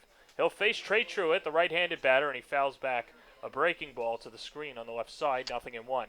Mike Roberts is coaching like a man who knows he has more pitchers coming out here in a couple days. 3 pitchers through less than 4 innings is never a good sign, but if you have some healthy arms about to show up, why not? The College World Series underway. As the 0-1 is flared down the right field line. Dugas going over, and it just goes foul. That could have been not what Ross Octor wanted in terms of the damage that it could have caused, and everyone will go back. And Octor has looked better than any other Cotuit pitcher so far this season for the Kettleers. Josh Robertson you can make a case for as well, but a 1.23 ERA is a great mark, especially in 7 1/3 innings of relief. He's a temporary player out of Toledo. Was thrown into the Toledo starting rotation this year, and that's caused him to stretch out his arm. Can top out around 90 miles an hour, but it's more common to see him in the 86 to 88 range. Runners on the corners and 1 out. Outfield straightaway, infield, and double play depth. Ross the kick and deliver, and it's lined into left field, just foul. Hit sharply down the left field line. And Ross Octor playing with fire over the last 2 pitches. 1 flare down the right field line that could have scored 1 and had Habercorn settle into third. And that had double written all over it. So we'll do it again. No balls and 2 strikes. Runners on the corners. Octor looking over at Habercorn. And now he tosses over. Octor in his first appearance of the year against Harwich on opening night. 3 scoreless hittings, only giving up 1 hit, 2 strikeouts, and a walk. 0-2 pitch on the way. Breaking ball swung on and missed, strike 3. That big looping curveball can be so lethal out of the hand of Octor. And it works to retire Truitt. So that'll bring up Ford Proctor, the second baseman out of Rice. Was hit by a pitch in the first inning, walked in the third.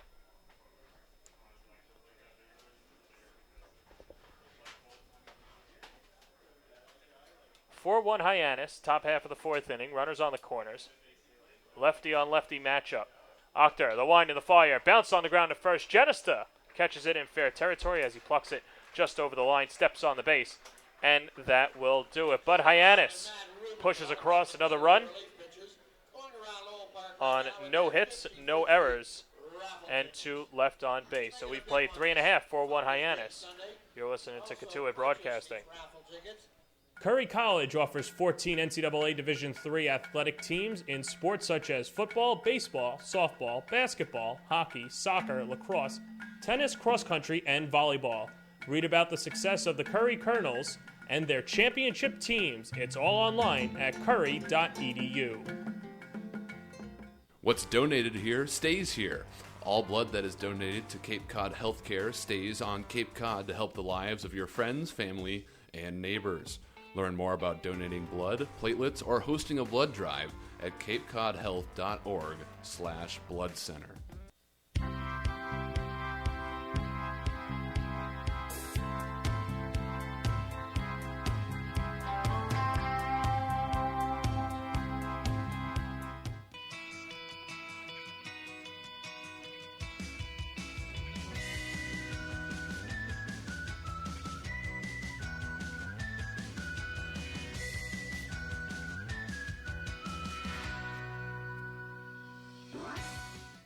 Learning at Curry College extends beyond the classroom and is embedded in all that they do.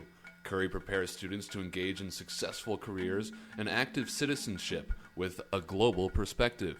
Explore undergraduate majors, minors, and concentrations, including new majors in accounting, biochemistry, and mobile application development, online at curry.edu. Bottom half of the fourth inning, Kettleers trailing 4-1 to the Hyannis Harbor Hawks. They'll send up Jack Klein, Josh Shaw, and Ryan Hagan 5-6-7 against Charlie Barnes in his fourth inning of work. Barnes has kept the ball down. Gave up a base hit to Shaw in his last time up. Lefty-righty matchup as Klein drops down a bunt and it'll trickle foul. So we'll see the grudge match coming up at the next batter. Klein also singled in the second. So with that leadoff hit, then Josh Shaw hit a single into right field, and Ryan Hagan brought him in with an RBI double.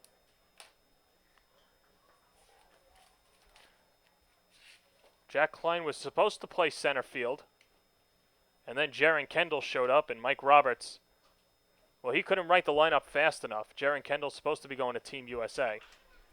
As the 0-1 is hit in the air to shallow right, the second baseman Proctor will haul it in with two hands, one away. But Roberts has preached defense up the middle. His catcher is second and shortstop. His second baseman and his shortstop, and then the center fielder as well. And whether it's Jackson Klein or Jaron Kendall, he's in good hands. So Shaw steps up, right-handed batter, and he watches a fastball right down Broadway at 87 miles an hour. 0-1. The only position that Roberts is still trying to figure out up the middle is the catcher spot, which you talked about earlier. As Shaw watches a fastball outside. 1-1. And that's interesting, too, because Jaron Kendall can man that center field position like anybody else as the curveball bends inside. 2-1. We've talked so much about Alonzo Jones' speed, but how about Jaron Kendall? He had 28 stolen bases this year for Vandy, and obviously that gives him all the range in the world in center. Breaking ball low, 3-1. But it just adds speed to the lineup, something that Cotuit needs, and Mike Roberts is a coach that loves to run, loves to send everybody a lot of hit and run, sacrifice, even drag bunts as well, as the 3-1 pitch is low and Shaw is on with a one-out walk. That's the first walk today, issued by Barnes. And Ryan Hagan heads to the plate. You know, we were talking about this off the air, and the one thing about Ryan Hagan was he's a natural second baseman, has played third and short at Mercer, and Mike Roberts plugged him into that shortstop position, and he's done exceedingly well in the field, making the routine plays. But his bat has been very good as well. You know, it seems as if one day he's got 2 hits, the next day nothing, but then 2 hits as he fouls back the first pitch fastball, 0-1. And you know, Alonzo Jones with that speed too, a natural shortstop. It'll be interesting to see the lineup that Mike Roberts is going to throw out there, and the defensive alignment that he's going to throw out there, knowing that Hagan can field the position, Clay Fisher, when he becomes eligible after the College World Series from UC Santa Barbara, comes eligible. That fastball is low, 1-1. It's a good problem to have. And Jordan Pierce isn't even in the lineup tonight. Of course, you can throw him at first or third. Grayson Genista could take a day off to let Pierce in the lineup. Patrick Dorian's back at third tonight. We think Ryan Hagan might move over there. We've said it before, it's a wiffle ball team. He'll move guys around and get them used to a whole bunch of different positions. The 1-1 pitch is cut on and missed, 1-2.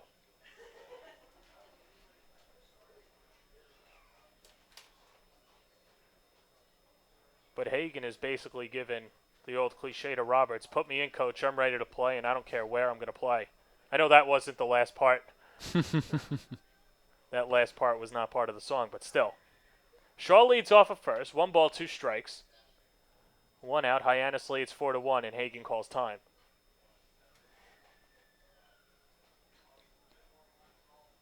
Cotuit, a date with Orleans tomorrow. Out at Orleans before an off day on Tuesday. 9 games in 9 days for the Kettleers. High set from Barnes, checks Shaw at first, now kicks and delivers, and a breaking ball is lofted in the air out to left. Habercorn started back. Now he comes in, settles under it, and makes the catch with one hand. Retreating back to first is Shaw, 2 away. That was a big league fly ball out to left field, a towering shot. Hagen just got under it a bit too much. So this will bring up the lefty Pat Dorian. Went to Herkimer College last year, a junior college, headed to St. John's next year. And a St. John compadre at first base, Shaw, with a small lead. Shaw's been picked off by a lefty earlier this year, and that's why he's so tentative on the base paths as Dorian watches a slider in the dirt at 81 miles an hour. 1-0. But you'd have to imagine Ed Blankmeyer at St. John's is just salivating at the idea of Dorian and Shaw together in that middle infield. Remember they had Jared Medeiros a couple of years ago as Dorian watches a fastball outside, 2-0. Robbie Knights plays third base. Good infield for the Red Storm in the future, and they're still young. A throw over to first, and Shaw scampers back.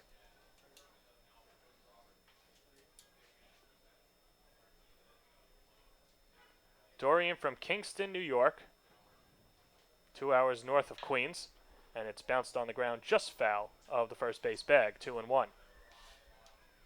He said that it was between St. John's and UNC Wilmington, and he loves the suburbs, but wanted to play under the bright lights in the 5 boroughs.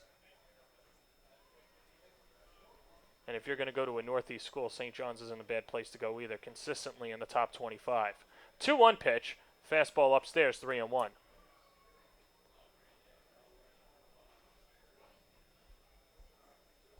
There are some cold winters in New York, but I know it's a lot colder where you're from, whether you go to school or even in Minnesota. Obviously, going to Northwestern. The 3-1 pitch inside and another walk. And the future Johnny goes to first with the current Johnny headed over to second. And whether you're at St. John's, you're at Northwestern, or say you're up in North Dakota, you're going to play your first 20, 30, somewhere in that ballpark number of games on the road because, well, you can't play at home. And I know people from high school who played at North Dakota, and that's a real grind when you have to play 30 games, go to classes, and do all of that in, say, a month and a half, and then finally you get to play some home games in mid or late April. It's not that easy. Dayton Dugas steps to the plate, right-handed hitter, and he smacks a line drive over to the third baseman, Rogers, who plucks it out of the air on a dive. Side retired. So Barnes works around a couple of walks as he gets the Kettleers to settle down and retire the side. 4-1 after 4 full innings. You've been listening to the Cotuit Kettleers broadcasting on CotuitKettleers.org. What's donated here stays here. All blood that is donated to Cape Cod Healthcare stays on Cape Cod to help the lives of your friends, family, and neighbors. Learn more about donating blood, platelets, or hosting a blood drive at capecodhealth.org/blood center.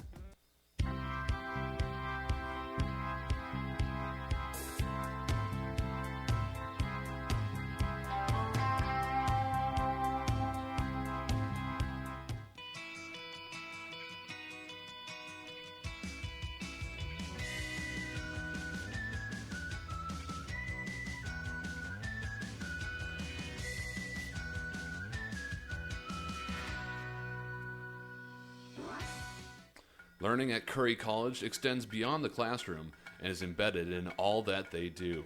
Curry prepares students to engage in successful careers and active citizenship with a global perspective. Explore undergraduate majors, minors, and concentrations, including new majors in accounting, biochemistry, and mobile application development, online at curry.edu. The Cooperative Bank of Cape Cod is keeping Cape Cod positively different by partnering with community organizations like the Kettleers and the Cape Cod Baseball League. With 9 convenient branches from Falmouth to Harwich and everywhere with mobile banking. Visit mycapecodbank.com to learn more. The Kettleers and Cotuit Athletic Association welcome. Top 5, Ross Octor in his second inning of work. 4-1 Hyannis Harbor Hawks lead. Zach Rutherford out of Old Dominion, a right-handed batter, steps to the dish. Outfield playing straight away, as is the infield, and the first pitch from the lefty is upstairs, 1-0. Rutherford a fly out in the first and an RBI single in the third, part of that 3-run Hyannis inning. And another fastball is high and outside, 2-0. You know, when we were just talking last inning about these Northeast schools or just these northern schools that have to deal with the winter, and we'll get to this thought after the pitch, as the 2-0 goes underway, and it's a fastball right down the middle, 2-1. It's a huge grind, and it's kind of like, I don't want to compare it because it's a different sport, and I promise I'll get there in a second. The 2-1 bounced on the ground to short. Hagan hesitated. Now he comes in, and he'll throw out Rutherford for the first out. But my point is, you know how when March Madness is around with the basketball teams, and you look at the strength of schedule, and you look at who they've played? In baseball, you kind of have to look at how they played. You know, and if they're a Northeast school that has to travel all the time, you know, maybe they get into, you know, if they played college basketball, maybe they can get into a tournament. I know it's a cross-sport thing, but it's not so bad. You know, it's just not a bad thought as Rogers steps up to the plate from Tennessee. That's Jordan Rogers. 0 for 2 on the day as he watches a fastball downstairs, 1-0. I'll go back to examples that at least I'm familiar with. The North Dakota baseball team played at USC. They played at Alabama in like February and March this year. That's actually when they're playing their toughest games. Northwestern softball is known for aligning a very difficult schedule every year, but that's because they're going to Southern California, they're going to Hawaii, and they're playing these tournaments against the nation's best teams in early spring, not during conference play when Big Ten season hits. It's early in the year, so they're able to make tough schedules. It's just they're playing all those games on the road, which makes getting upsets even more difficult. 2-1 on the way from Akhtar. And that shot into right field for a base hit coming over as Dugas to play it in. He'll throw it in. And standing at first base with a one-out single is Jordan Rogers.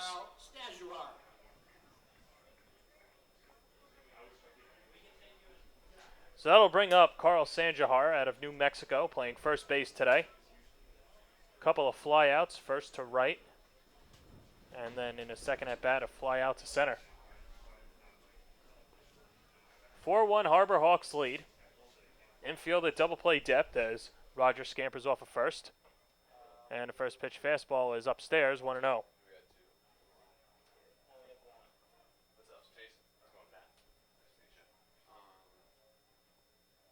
Yeah, I'll talk to him.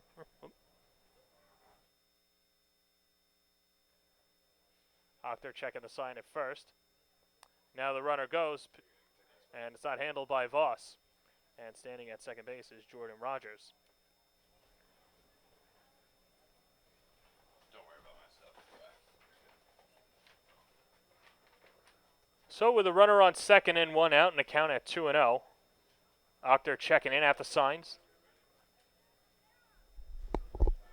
Here's a 2-0 pitch. Breaking ball bends in there for a strike, 2-1. And I'm joined by Matt Rupenthal from Vanderbilt. And Matt, you got your first experience of the Cape yesterday. Mm-hmm. How would you evaluate yourself in your first couple innings of work this summer? First couple innings, certainly could have done a better job, getting ahead of hitters and whatnot. But, had a lot of fun. Didn't necessarily expect to throw so soon, but, I was excited when I got the call and, just excited for the rest of the summer. I'm curious because a lot of the talk around this team has been defense up the middle, but primarily starting with the battery and the catcher. What do you like about throwing? Because you throwing a Corey Voss who caught you yesterday, and what is it about him that you like throwing to? He was a very good receiver. I didn't get to throw to him a whole lot, obviously. 2 and 2/3, I believe. But he's very good hands behind the plate, and any summer situation like this, at first you gotta get on the same page when it comes to pitch calling and what you're trying to do and how you're trying to attack the hitters. But very talented receiver and a very strong throwing arm. So Sanjahar down on strikes. So I've got to ask you, and this is whether you want to answer it or not, but you guys at Vanderbilt obviously had a heavy heart going into the playoffs, losing the first round. What has the last 3 weeks been like for you guys? It's been tough, but at Vanderbilt we're all so close, and we were really able to lean on each other, and losing Donnie, such a special kid. It was pretty much a whirlwind of emotions, and didn't exactly know how to feel. But at the end of the day, I just think that we couldn't go on without Donnie, and we ultimately lost to grief. So it was very tough, and our thoughts and prayers are still heavily with the Everett family, and especially on a day like today, I'm sure his father Teddy received a ton of text messages from all of us, but just a real sad thing that happened. But we were all able to lean on each other and to I don't know if you ever get over something like that, but to try and get through it. So no, of course, and our thoughts of prayer are with the Everett family. All right, so there are a couple other Vanderbilt guys on this team. Jaron Kendall wasn't even supposed to be on this team for Team USA. He calls up Mike Roberts, and he gets the nod. What can Kettleers fans start to expect out of Jaron? Jaron Kendall's a very exciting player, just period. He he can run, he can hit, he can hit for power, and he's just a very talented, gifted athlete. I would expect to see some just drive some balls up the gap, and play a real solid center field for the duration of his time here. But there's nobody more talented than him. So. Is he a guy where you can give up a fly ball to center field and you think 9 times out of 10 he's going to catch it on a ball that's hit really well that you think could be borderline over the fence? Yeah, certainly. He gets incredible jumps, and his time at Vanderbilt has been in the corner outfield positions. He played left his freshman year, and then right field this past year because we had such a talented center fielder in Brian Reynolds. But I'm sure he'll step into the play center field next year for us, and not skip a beat. He's just a very talented baseball player. Cody Henry with a 2-2 count. A couple more with Matt Rupenthal from Vanderbilt. Mike Roberts specializes in the changeup. What have you learned from him in only, I guess, about 36 hours with him? It hasn't been that long. Yeah, no. What he stresses the most, obviously, the changeup, but more importantly, just being able to throw any of your pitches in any counts, because everyone's so talented up here, especially with the bat. They're if you're going to throw fastballs and fastball counts, then you're probably going to get hurt. So he's just really stressed throwing, having the wherewithal and the just the believability in your stuff to throw it in any count, so that the hitters can't necessarily sit on anything. So that's really what I've gotten from him. That's going to go into left field for a base hit. Rogers comes around to score, and the Harbor Hawks lead 5-1. An RBI single for Cody Henry.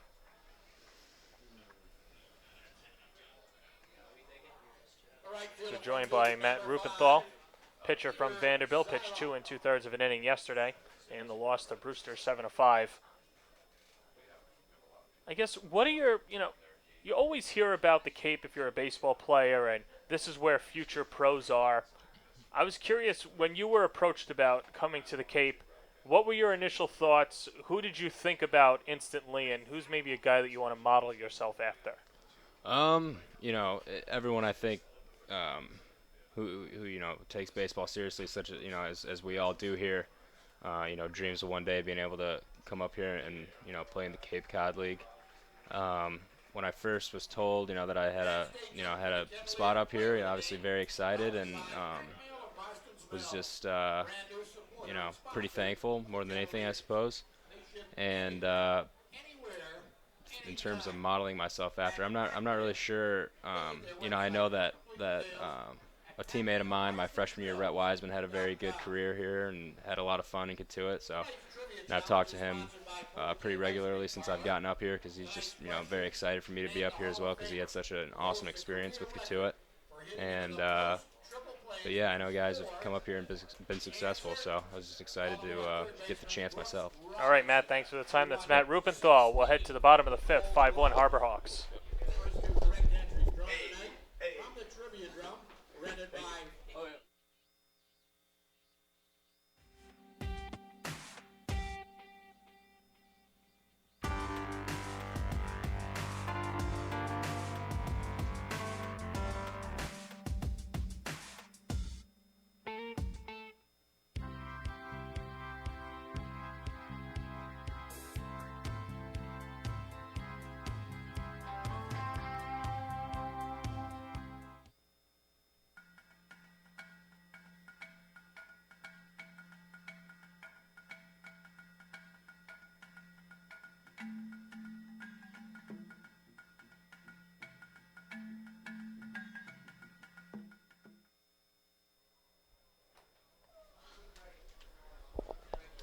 Bottom of the 5th inning, Harbor Hawks with a 5-1 lead. And with that said, we have a special guest in the studio, Colton Hawk, and to speak to Colton is Jason Doro. Jason. Hey, thanks so much, John. We appreciate you hopping on here tonight as Aiden Doyle was doing bigger and better things again. He proves night in and night out that he really knows what he's doing here in the broadcast booth. Now Colton Hawk throws the headset on with us as John heads out and Cotuit starts their at-bats here in the 5th. Colton, thanks for joining us. Yeah, thanks for having me, guys. Fun to be just going around the ballpark, isn't it, and spending some time out of the bullpen? Yeah, it's kind of funny. They had us on, me and Matt, who was just on with the 50-50 earlier, going around and getting to talk to some people and talk to the kids, and they're all just super interested in the school and who you're living with. It's kind of neat out here. It's a small community for the most part. Everyone kind of knows everyone. It reminds me a lot of back home. So we're out there selling 50-50, having a little competition out there, but the pen's a pretty good gig, and you never sure with Coach Roberts who's next out of the pen, so you kind of always stay on your toes. Luckily, Matt and I had the day off, so we were able to go around the park and have some fun out there. Jaron Kendall leading off for Cotuit here in the 5th as they trailed by a score of 5-1. And we were just chatting here in the back of the broadcast booth. You said you've done some fishing since you made it out here to Cape Cod? Yeah, a little bit. I've had the pleasure of testing the waters out a little bit, and a lot of the guys are interested in it. I think at the beginning no one really had too much intentions, and we went out and caught a couple here and just off the town dock and whatnot, and in the canals, and then everyone kind of wanted their part, wanted to go catch a fish and fry it up for their host family. It was pretty funny stuff. But since then we've been skunked, so we're still going out there having a good time with it, but they're not really catching too much right now. You guys must be real good players here, feeding the host family instead of the other way around. Is there anything specific you're fishing for out there? No, they do a great job of feeding all of us. I mean, that's never the problem. We just, I guess it's more of just an impressing thing, especially from, I'm trying to think of Quinn Brody, my teammate out at Stanford. He's from inner city Los Angeles, and, I got him kind of hooked on it. He caught a fish before me. All of a sudden, the guy who never fished before is trying to give me lessons and whatnot. It's pretty funny, so they're catching on to it, so to speak. But specifically, we're trying to catch some striped bass, and there's some other fish in the water, some bottom fish. So either way, you can test your luck with whatever you're using. And it's nice to get away from the ballpark and whatnot after the game and watch the sunset out there on the bay, and just kind of cast line in the water. It's pretty relaxing. So it's a good thing to get your mind off baseball right now. It was Staduar making a diving play at first base there to retire Kendall for out number 1 in the 5th. Alonso Jones up now. He hits one to the right side as well, fielded by the second baseman Proctor. A long throw on to first, and he got Jones. Just in time for the second out of the frame. Now, as you mentioned, you go to Stanford, Colton, and you moved all the way out there from Bloomsburg, Pennsylvania. What was that change of scenery like, and how did you make the decision to go play for the Cardinal? Yeah, absolutely. I mean, going to Stanford was something I always wanted to do growing up. Kind of living pretty close to me was a Stanford great, Mike Messina, pitched for the Orioles and the Yankees for a while, and I guess since I've been young, I've always kind of set my sights there. I knew it was a great academic school and a great baseball program there with we call him Nine, head coach Mark West out there, and Coach Filter as a pitching coach. And ever since then, I kind of just always set my sights there. Got good grades, hoping baseball could carry me through school, and then kind of fell in love with the game. And sure enough, I found myself getting an offer from them, and I knew I wanted to take it right away. And going out there was a big culture shift. It was a lot different, just being away from home and whatnot, and people coaches and everything. But people out there are great. Coaches are there to try to help you, along with just the families. A few families, I'm thinking of the Kleins and the DeKrogers. They live pretty close by. They're some of my teammates, and if you ever miss home one night, you can go over there and they'll cook you a great meal. So you always got that. So it's pretty well-rounded place. I'm happy with my decision. Aiden Doyle, the other broadcaster, and I have talked about that several times. How do you make the move out from Pennsylvania to the Bay Area? But if Stanford comes calling, like you said, you can't say no. Now, you plan to major in science, technology, and society, from what I read. Is there a specific plan there, something that you want to work in professionally? Yeah, I mean, I've kind of weighed my options, and science, technology, and society is a major they offer, and the great thing about it is it's super interdisciplinary. So I'm able to take, I have a lot of interest in, nature and environment growing in Pennsylvania. I call it the sticks back home where I grew up, and I had the opportunity to kind of work in some civil engineering classes. It pretty much fulfills a minor in civil engineering, but at the same time, I could take some economics classes, just a ton of different classes and kind of get a good background in everything. So more being a jack of all trades than a master of none, I guess. But that's something that in the future, whether baseball works out, I mean, I hope it does play as long as I can, and after that, I can kind of delve into something deeper and hopefully have some background in that from this degree. So.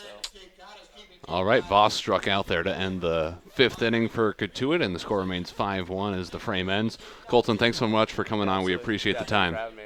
Yeah. We'll take a quick break and come back with the top of the 6th at Lowell Park.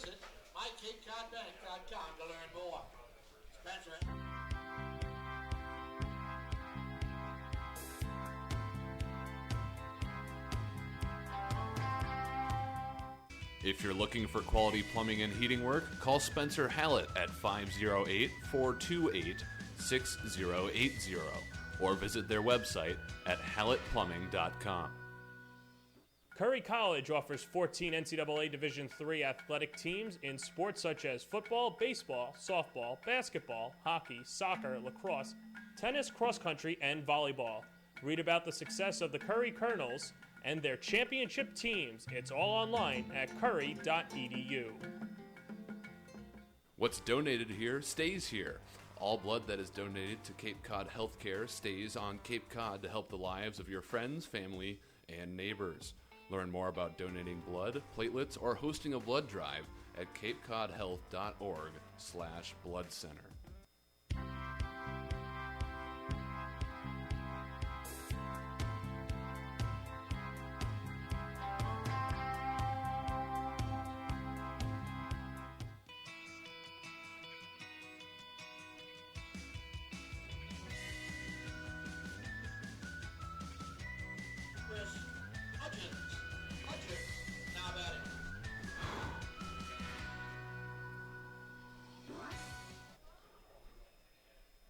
Ross Octor returns to the bump in the top of the 6th inning, and Aiden Doyle returns to the booth here after a frame and a half away.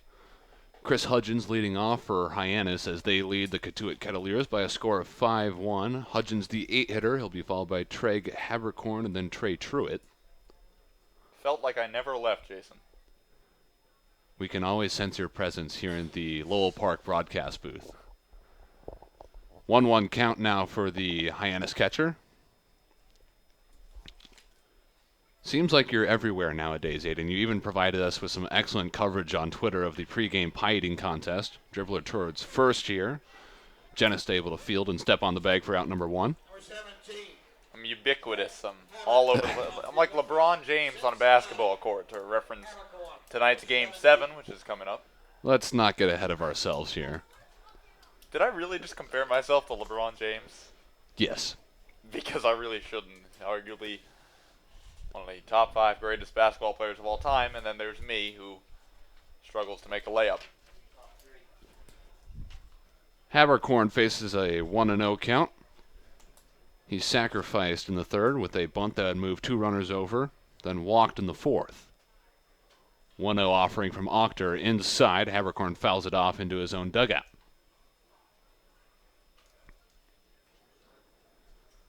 Cotuit trailing here. They've thrown 4 different arms on the mound. They're just over 5 innings. Justin Hooper started. David Garrix would follow. Then Cal Becker. And now Ross Octor. This ball lined softly toward short. 1 hop for Hagen. Sidearm throw on the run. Scooped up by Genista for out number 2. Well, we talked earlier in the game about the defense of Grayson Genista at first base.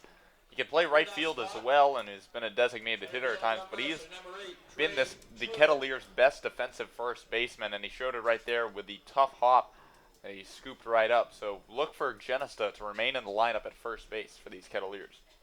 Top of the order back up with Trey Truitt twirling the bat around as he looks at ball 1, low and outside. Truitt is 1 for 3, a strikeout in the 1st, a double in the 3rd. He'd come around to score in that 3-run frame. He struck out again in the 4th. Ropes one into center field.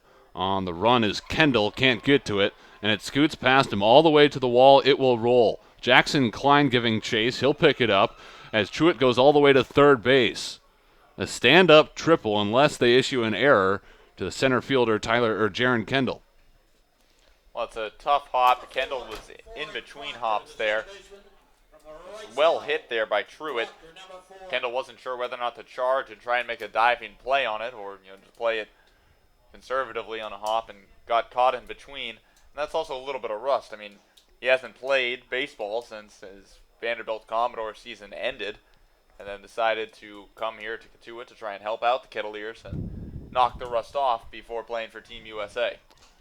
And that's not an uncommon problem for these Cotuit Kettleers so far this season. They've misjudged some balls in the outfield here and there. Forward Proctor at the plate. Breaking ball from Octor, called for strike one. And it looks like they did give Kendall an error on the play. So probably a single and an E8, sending Trey Truitt to third. This fastball pops out of the glove of Tim Susnara, who has replaced Corey Voss behind home plate. Easy to tell when those two switch because Voss has the blue and orange catcher's padding and Susnara has the black protectors with the bright yellow Oregon trim. Octor now up 0-2 and one strike away from getting out of the inning. Nothing like those Oregon Ducks uniforms or apparel, no matter what sport it is, always making their presence known on any athletic field. 0-2 offering, lifted into left field. Jackson Klein has a beat on it, sets up camp, puts it away, and the side is retired for Hyannis in the sixth. No runs on one hit. The single from Truitt, no errors, one man left on. The Harbor Hawks still lead 5-1 through 5.5 now at Lowell Park. We'll be back after these short messages.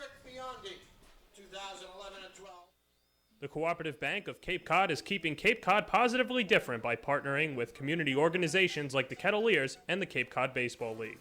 With 9 convenient branches from Falmouth to Harwich and everywhere with mobile banking. Visit mycapecodbank.com to learn more. The Kettleers and Cotuit Athletic Association welcome Spencer Hollett Plumbing and Heating and the Cooperative Bank of Cape Cod as members of the exclusive Kettleers Club in 2016.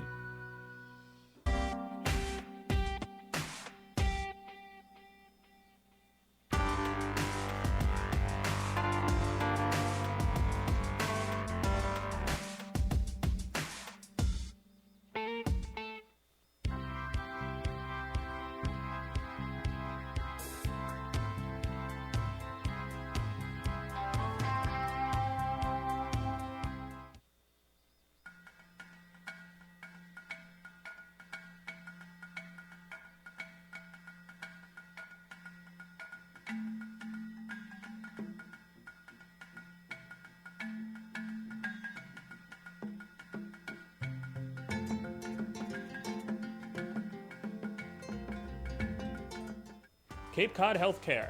Expert physicians, quality hospitals, superior care. Urgent care is now available at 4 Cape Cod Healthcare locations: Hyannis, Falmouth, Sandwich, and Harwich. Open after hours and weekends, staffed by ER physicians.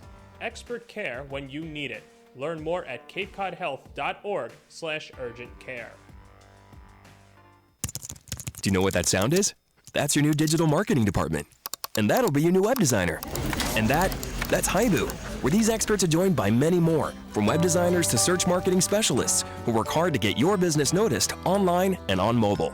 Best of all, Haibu can do it all for you, or give you the tools to do it yourself. To find out more, go to haibu.com. That's HIBU.com, or call 855-464-HIBU. Oh, that'll be your next new customer. Haibu, made for business.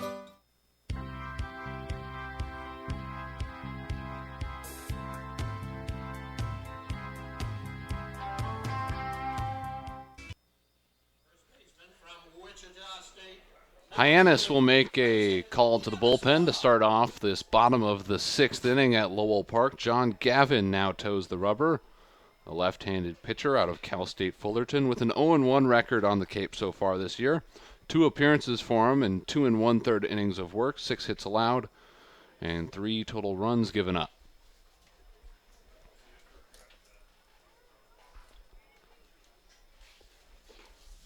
First pitch of the inning on the way and called for a strike. Grayson Genesta at the plate for Cotuit. 4, 5, and 6 due up for the Kettleers as they trail by 4 runs. Next pitch from Gavin, a breaker that misses outside. Count even at 1-1. Genesta is 0 for 2, a strikeout in the first, and then a fly out to right in the third. Looking for his first hit of the day. 1-1 offering. Misses low and outside. Now 2 balls, 1 strike. A lefty-lefty matchup here between Gavin and Genesta. First time Genesta's faced a left-handed pitcher in at least 2 games. 2-1 delivery. It misses off the plate. 3 balls, 1 strike now for Genesta. Jackson Klein will follow him, then Josh Shaw and perhaps Ryan Hagan.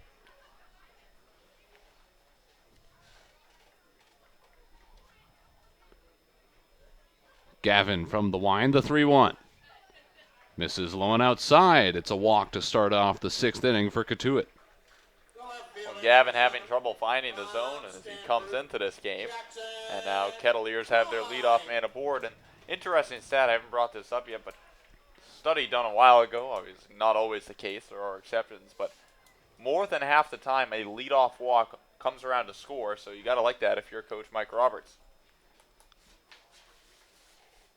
Kettleers have only had the leadoff man aboard once so far in this ball game. He did not score. That was in the second. Jackson Klein was caught stealing. But Josh Shaw reached. He followed Klein and would score. That's their only run of the ball game. Klein at the plate right now. He looks at a called strike 1. Cotuit with 5 hits in this ball game to Hyannis' 6. Kettleers with 1 error in the field. That came in the top of this frame. Jaron Kendall misplaying a ball in center field. 0-1 offering. Hit on the ground left side. Shortstop Rutherford to his right. Throws to second, not in time. Good hustle from Genesta to reach safely. Well, that was going to be a tough play for Rutherford either way. Either try and get Genesta at second while going all the way into the shortstop hole and try and make the throw across his body off balance back to the second baseman Proctor, or try and make the even longer throw to get Klein at first. Either way, it was going to be tough. But either way, Kettleers have 2 men aboard. Should be an infield single for Klein because, like you said, Aiden, Rutherford really had no other option but to try to sling that ball to second base. 2 men aboard for Josh Shaw. Nobody out yet in the bottom of the 6th. Gavin checks second. Genesta's going on the pitch. Pitch is called for a strike on the inner half. Throw down to third. And it looks like Genesta has reached safely. Well, it looked like the throw there from Hudgens drew Rogers a bit off the bag towards second, right into the sliding Genesta, and Rogers couldn't control the throw from Hudgens, and Genesta slid right into it, but the ball popped out, and so he's safe at third. Genesta got a great jump on that pitch. Josh Shaw hits a dribbler to the right side. Genesta coming home. The flip to first base. It's not in time to get Shaw. Everybody's safe. Genesta comes home. Klein down to third. Shaw safe at first base. Cotuit's back on the scoreboard, and they draw within 3. Well, it was a very slow roller there from Josh Shaw. Long way to go for Staduar to make that play. And then a long flip to Gavin, who was a little bit late coming off the mound to cover first. Genesta read it well. Single to the right side for Shaw, who has good speed running down the base paths, and was able to get there in time for the infield single.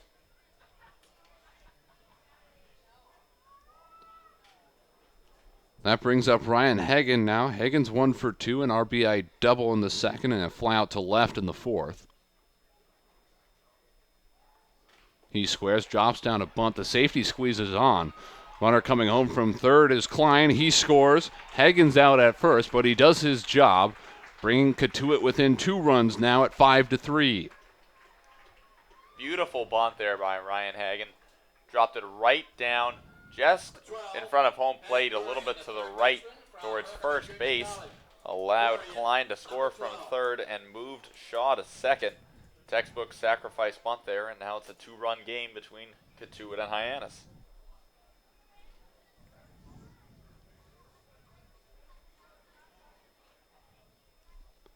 Now we'll see Pat Dorian, ball 1 outside to start off his at-bat. It looks like they did give Josh Shaw a single, but Jackson Klein's ground ball was ruled a fielder's choice. if I'm reading the online scorebook correctly. You are. Don't worry. You got it. 1-0 count for Dorian and the pitch. Skied into left center field and deep. Going back is Truitt and Habercorn. It's Habercorn that makes the grab and delivers it back to the infield. I can verify to you at home that Jason did read that correctly. It was indeed a fielder's choice. Number 16, the right. Sometimes, you're calling the game, you got to skim through the online notes and make sure you get everything right.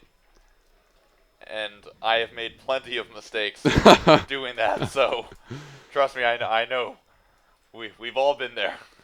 Dayton Dugas at the plate with 2 down. He looks at ball 1 below the knees. Dugas is 0 for 2, a strikeout in the second, and a lineout that would end the fourth.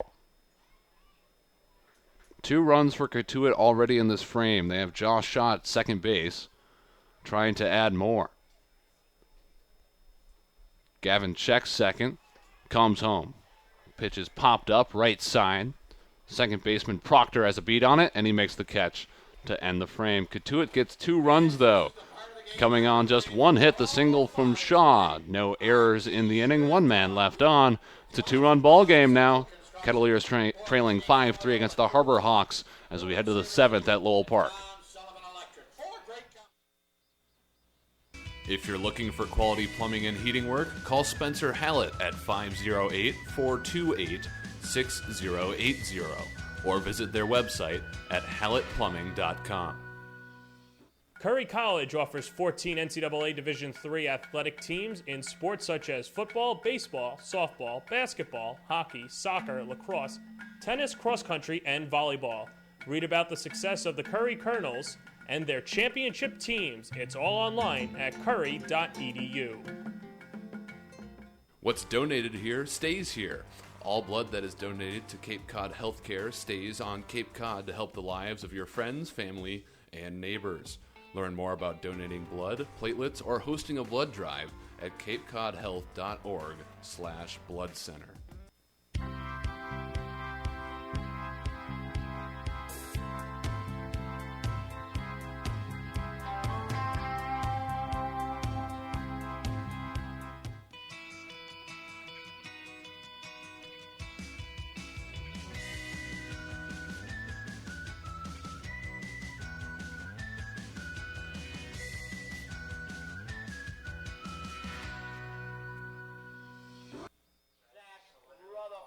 Back at Lowell Park for the top of the 7th inning.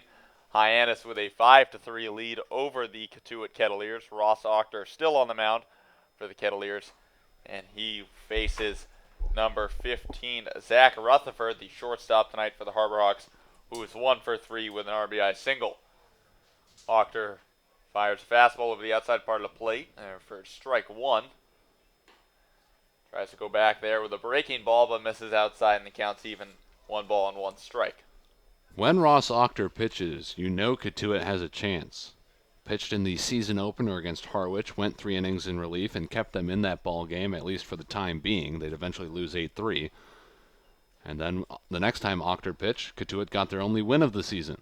This one's skied to center field. Jaron Kendall moving to his left, battling the sun. Just gets out of the way of Dayton Dugas, but it's Kendall who puts it away for out number 1. So Rutherford flies out to center, and that'll bring up Jordan Rogers, the third baseman tonight for Hyannis, with 1 down here in the top of the 7th. Rogers, a right-handed hitting third baseman out of the University of Tennessee. He is 1 for 3 on the night with a single and a stolen base, and he lines this one back up the middle for his second hit of the evening. So Hyannis has a man aboard here with 1 down. And their number 5 hitter, Carl Stajuar, the first baseman out of the University of New Mexico, coming to the plate. Cotuit does have a left-handed pitcher warming in their bullpen, so we'll see how long Ross Octor can wear on in this ball game. His 2 previous appearances went for 3 innings and 4 1/3, respectively. Octor from the stretch. Fires one in the dirt that is tipped by Stajuar for strike 1. Octor working from the stretch with a runner on first. Peers into his catcher, Tim Sosnara. Looks over at Rogers at first and fires over there, but Rogers gets back safely. Octor, the left-hander out of the University of Toledo, member of that Rockets baseball team. You can see right-handed hitting Stajuar. Fires a breaking ball in the dirt, blocked by Sosnara, but the count evens at 1-1.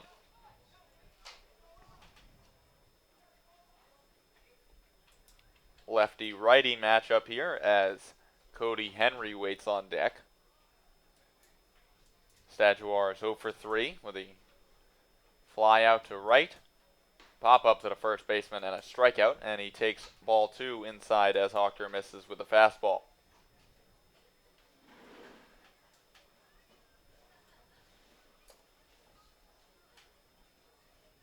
Stajuar does have a home run this season, so does have some power in this Harbor Hawks lineup. As Octor kicks and fires, and Stajuar fouls the breaking ball back to even the count at 2 balls and 2 strikes.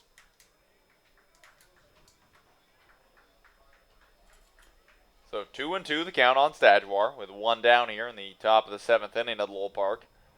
Hyannis still with a 5-3 lead over Cotuit. Ross Octor comes to a set.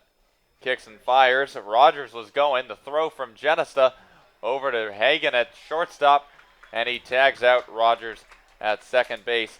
So Rogers is caught stealing on the pickoff attempt by Octor, and now the bases are empty with 2 down in the top of the 7th.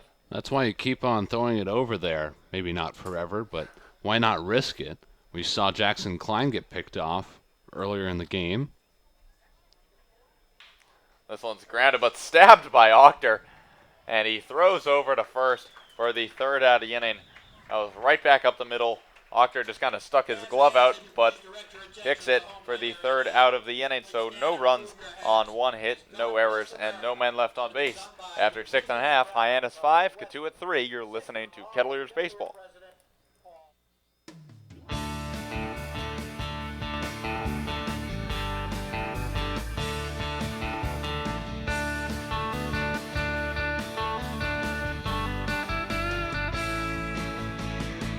Summer baseball's underway.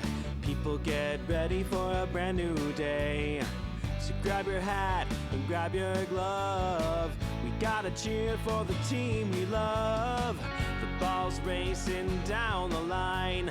Come on, coach, give them a sign. The runner's waiting, he's ready to steal. The Kettleers are gonna seal the deal.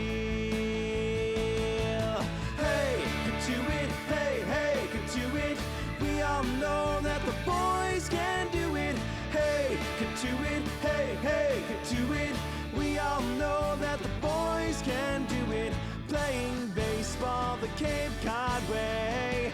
Kettleers are gonna win today.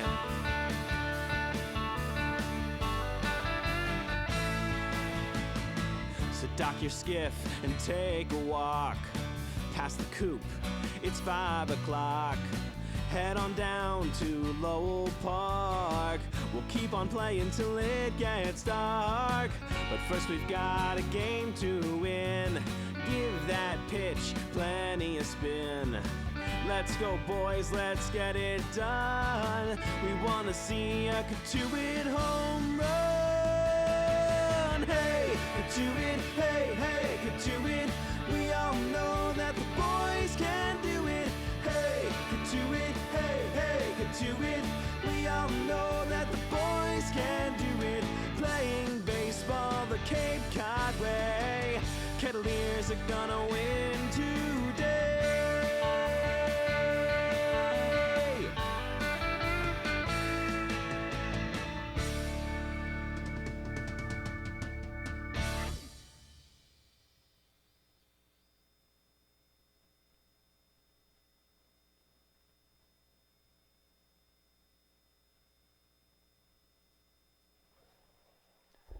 As we move to the bottom of the 7th inning here at Lowell Park in Cotuit, Hyannis still with a 5-3 lead over the Kettleers. Jaron Kendall leading things off. So it's back at the top of the order for Cotuit against left-handed reliever John Gavin for the Harbor Hawks. Kettleers were able to get 2 runs back in the bottom of the 6th. I'm Aiden Doyle, and I'm joined alongside by Jason Doro as Gavin works from the windup and misses outside with a breaking ball. So Kendall's ahead in the count, 1 ball, no strikes.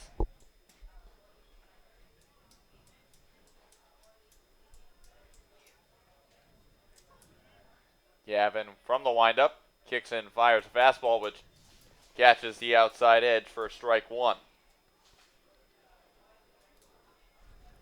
So 1-1 the count on the center fielder, Kendall. Lefty-lefty matchup here.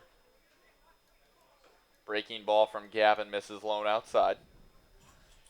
Third baseman Jordan Rogers playing in, right on the edge of the infield grass. Rest of the infield playing at normal depth, except for the second baseman Ford Proctor, who's playing on the edge of the outfield grass.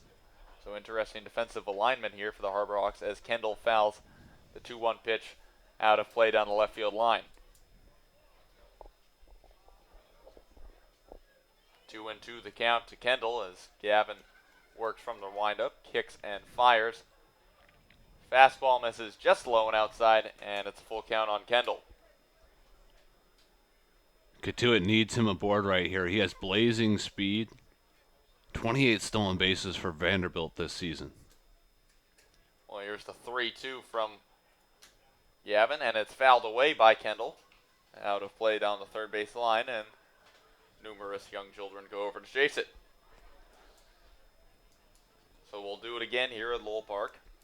John Gavin working from the windup to the left-handed hitting Kendall. Kicks and fires, and it's swung on and missed by Kendall for strike 3. 1 down here in the bottom of the 7th inning. The hitter from Vanderbilt, number 8. Cotuit goes on the road tomorrow to face off against Orleans. Firebirds, by the way, currently lead Wareham 4-2 in the 5th. If we check on the other scores, Falmouth and Harwich are scoreless in the bottom of the 6th. Brewster has a lead on Bourne, 2-0 on the road against the Braves. Bottom of the 4th there. YD and Chatham yet to get going. Alonzo Jones steps to the plate for Cotuit, and he takes ball 1 high from John Gavin. Jones batting right-handed against the left-handed throwing Gavin, switch hitter out of Vanderbilt. Heading the count 1-0 here with 1 down. Gavin kicks and fires. Fastball misses low and inside for ball 2. Rogers once again playing in at third. Shortstop Rutherford and second baseman Proctor playing deep, while the first baseman Stadjuars at normal depth. Well, the 2-0 from Gavin is fouled away by Jones down the first base line and out of play.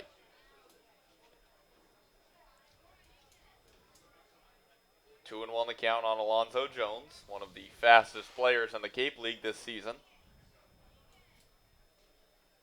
Gavin from the windup kicks and fires, and this one's lined into the gap in left center field, and that'll drop down and go for extra bases. Jones charging into second, and he has himself a stand-up double for his 3rd hit of the night here for the Cotuit Kettleers. Again, the speed paying off, too. Habercorn was able to field that on 1 hop in left center field. And I think most players he would gun out at second base, but Alonzo Jones was just flying around the base paths and was able to go into second standing up. Well, that'll bring up the catcher Tim Susnar out of the University of Oregon in Eugene, member of that Ducks baseball team. He bats here with 1 down and a runner on second in the bottom of the 7th inning. Corners. Rogers once again playing in as Gavin misses outside with the breaking ball, and the count moves to 1-0. Stadjuar normal depth, and the middle infielders Rutherford and Proctor playing back once again. Outfield playing him straight away. Gavin worked from the stretch, looks back at Jones, who leads off of second, and misses downstairs with a breaking ball. So Susnar's ahead in the count, 2 balls and no strikes. Susnara has the second best batting average on the team. That's behind only Ricky Surham, who only has 3 at-bats. So basically give him the best batting average on the team at 300. 3 for 10 at the plate with 3 RBI. Well, the catcher, Hudgens, will jog out to the mound to have a chat with John Gavin. Tim Susnara, the left-handed hitting catcher for the Kettleers. First at-bat of the night after replacing Corey Voss, who was 0 for 3 with 2 strikeouts tonight for the Kettleers. Susnara is the tying run as Hyannis leads Cotuit 5-3. Susnara's ahead in the count, 2 balls, no strikes. As Gavin comes to a set, looks back at Jones, now is ready, kicks and fires a fastball, which paints the outside black for strike 1.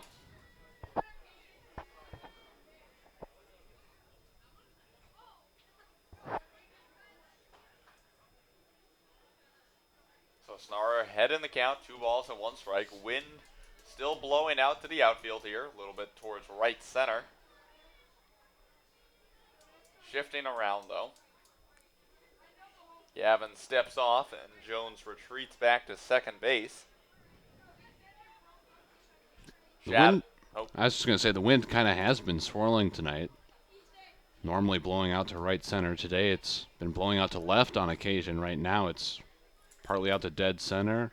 The American flag in left center moving between left and right here.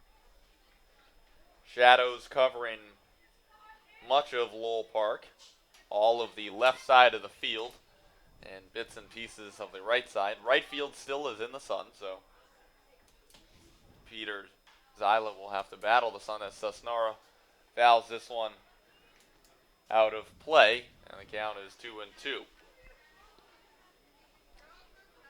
Second baseman Proctor, you can see his sunglasses, the reflection off of his shades, battling the sun as well.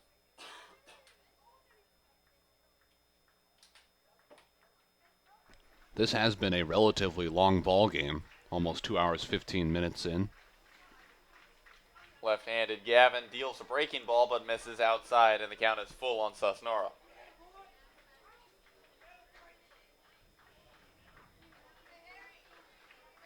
For those of you golf fans, Dustin Johnson and Shane Lowry tied atop the leaderboard at Oakmont at 4 under. Scott Piercy, American, trails by 1 stroke. Gavin kicks and fires, and this one's popped up by Susnara. The shortstop Rutherford calling for it just on the outfield grass, and he'll put it away for out number 2. So 2 down here in the bottom of the 7th inning, and Grayson Genesta, left-handed hitting first baseman out of Wichita State University, will come to the plate with a runner on second and 2 down. Looks like we might get a pitching change before Genesta gets a chance here. Probably a new arm coming in to face the Kettleer first baseman. You are right, Jason. So there'll be a new pitcher to come and face Genesta.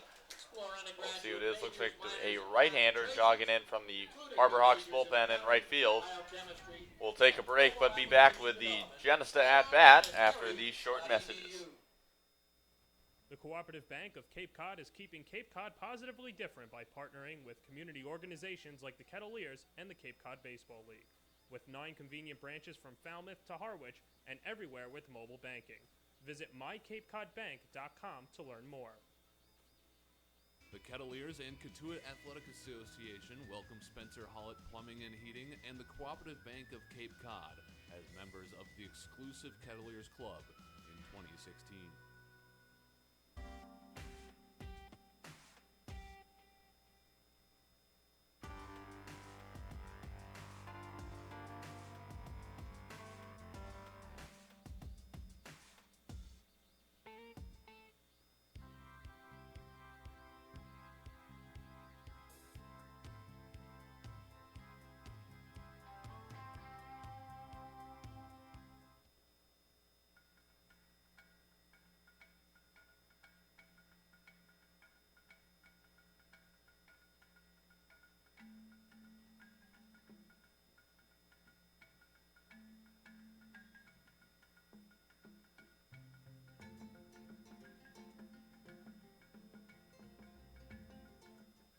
Cape Cod Healthcare. Expert physicians, quality hospitals, superior care. Urgent care is now available at 4 Cape Cod Healthcare locations: Hyannis, Falmouth, Sandwich, and Harwich. Open after hours and weekends, staffed by ER physicians. Expert care when you need it. Learn more at capecodhealth.org/urgent care. Here at Lowell Park, where the Harbor Hawks have kept a 5-3 lead over the Kettleers.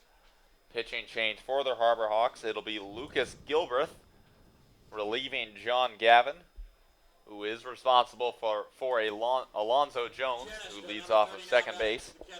Grayson Genesta, the first baseman for the Kettleers, come into the plate to face Gilbreth, a left-handed throwing reliever out of the University of Minnesota.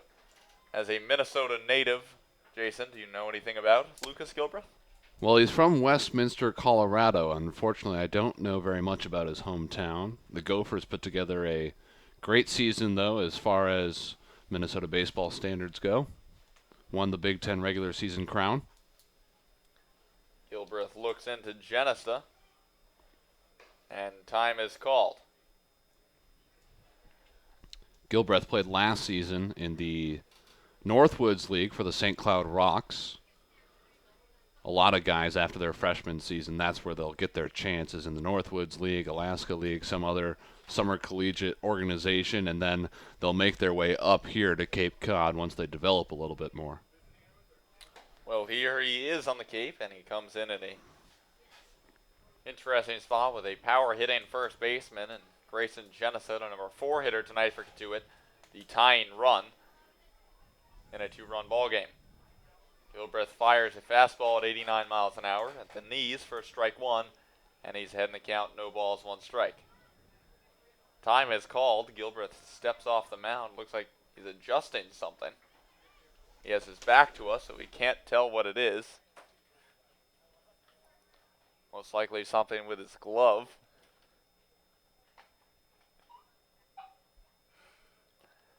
Now he's ready and working from the stretch. Looks into his catcher, Hudgens. Looks back at Jones. Now he's ready, kicks and fires a breaking ball, but misses outside, and the count evens at 1-1.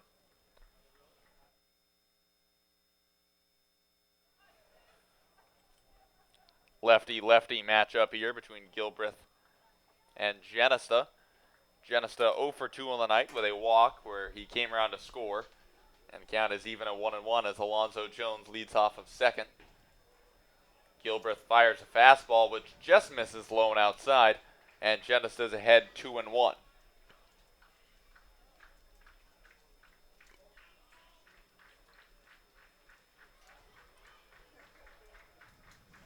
Fans on both sides clapping here, hoping to start either a rally on the Kettleer side or maybe get out of the inning on the Harbor Hawk side, as Gilbreth steps off and spins towards second, but makes no throw as Jones gets back safely.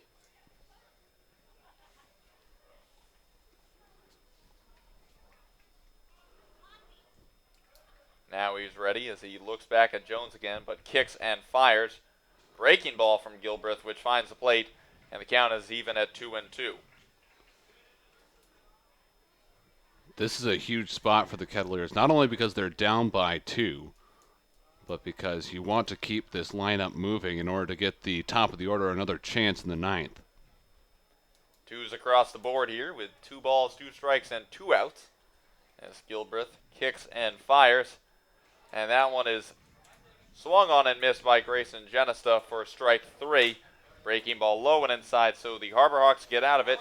No runs on 1 hit, no errors, and 1 man left on base. After 7 full, Hyannis leads Cotuit 5-3. You're locked in to Kettleers baseball.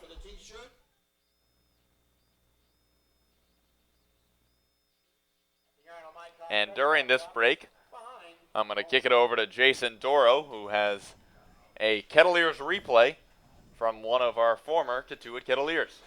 The Bank of Cape Cod is proud to sponsor today's Cotuit replay from a former Kettleer, with branches in Hyannis, Osterville, and Falmouth, where you discover local banking with Bank of Cape Cod. Patrick Biondi from 2011 and 2012 has this replay. Cotuit represents a lot of different things to me. It represents a great opportunity I was given my sophomore summer. It represents a great obstacle that dealt me my worst failure.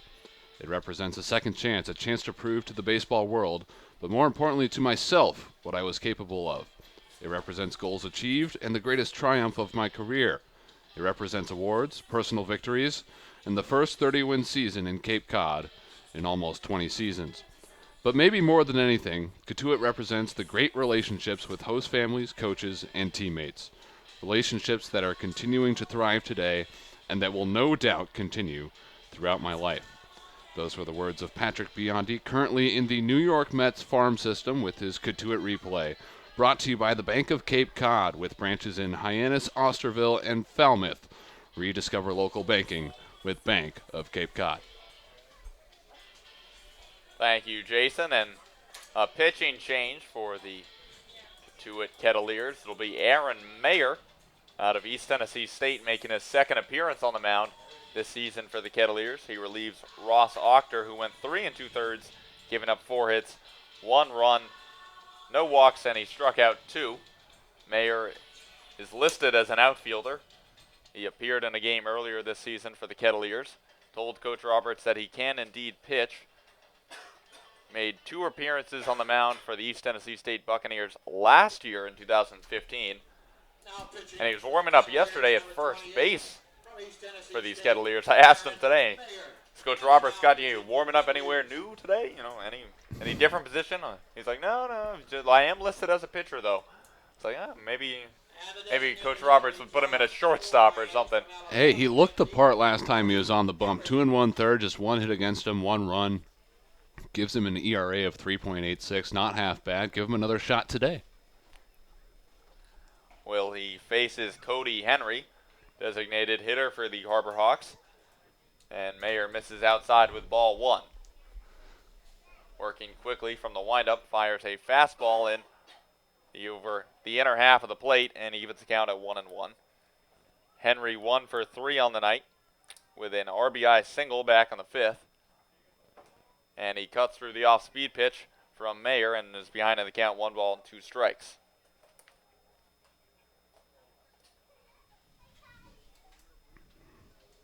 Mayer's parents are in attendance tonight, so they get to see their son pitch as Henry fouls this one off back to the backstop, and the count remains 1-2. We might see the entire Cotuit bullpen tonight, Aiden. Mayer misses with the fastball, so the count evens at 2-2. That one hit 85 miles an hour. Not bad for a kid who doesn't typically pitch. And he's ready here, and he fires a breaking ball in the dirt that Henry swings and misses at for strike 3. So 1 down here in the top of the 8th inning. Mayer strikes out Cody Henry for the first out. From Duke, the right fielder, number 5, Peter Zyla.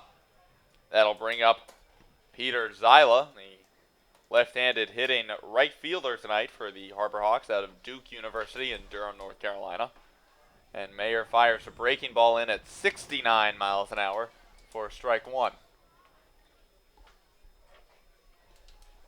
Mayer working quickly, misses low and outside with the fastball to even the count at 1-1. A nice mix of pitches from Aaron Mayer. Mixes up his speeds a lot, even though he's not going to overpower anyone with that fastball. Well, that fastball at 84 grounded to Genesta, who flips to a cover in Mayer. Close play at first, but it is in time. Looks like, they dropped something. It was just Zyla who dropped his gloves. That looked like the ball over there by first base. But it is indeed the second out of the inning, so scored that one 3-1. And Mayer retires the first 2 batters he faces. Apologize for that. It did look like the baseball over there by the baseline. You're bound to get curious when the umpire and runner are what looked like high-fiving there or trading something, so I don't blame you, Aiden. Well, Chris Hudgens skies the first pitch he sees into the air, and it's fielded by Ryan Hagan just onto the outfield grass for out number 3. So Mayer comes in and works a perfect 8th. No runs on no hits, no errors, and nobody left on base after 7.5. Hyannis 5, Cotuit 3. Do you know what that sound is? That's your new digital marketing department. And that'll be your new web designer. And that's Haibu, where these experts are joined by many more, from web designers to search marketing specialists who work hard to get your business noticed online and on mobile. Best of all, Haibu can do it all for you, or give you the tools to do it yourself. To find out more, go to haibu.com. That's HIBU.com. Or call 855-464-HIBU. Oh, that'll be your next new customer. Haibu, made for business.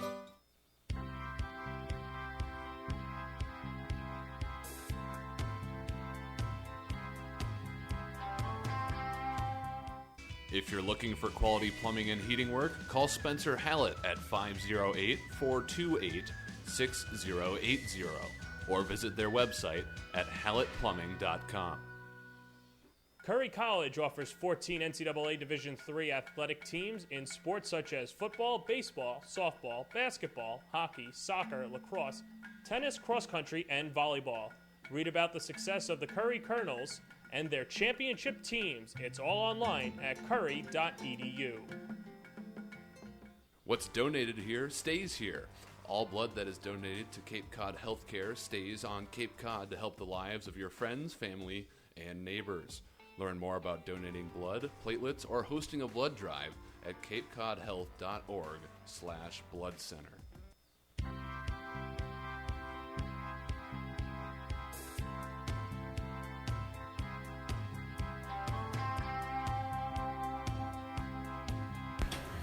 Two large sandwiches from Cotuit Fresh Market.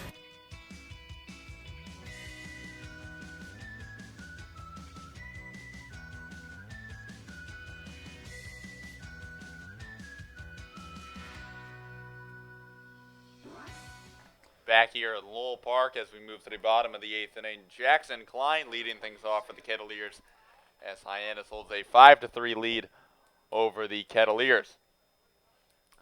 Jackson Klein stepping to the plate. That's my mistake. Against left-hander Lucas Gilbreth. And Klein fouls the first pitch he sees, a fastball over the outside part of the plate. Out of play down the first base line. So Gilbreth ahead in the count, 0-1. As Klein steps out of the box for a second, but he's ready to get things started. Gilbreth kicks and fires. And this one is lined down the third base line, but just foul. And Klein is behind in the count, 0-2. Got a good piece of that one, just a tad bit out in front of it. And he ripped it foul just beyond third base. So 0-2 the count on Klein from Gilbreth. Klein 1 for 3 on the night. Singled in the second inning. Popped out to the second baseman in the fourth and reached on a fielder's choice.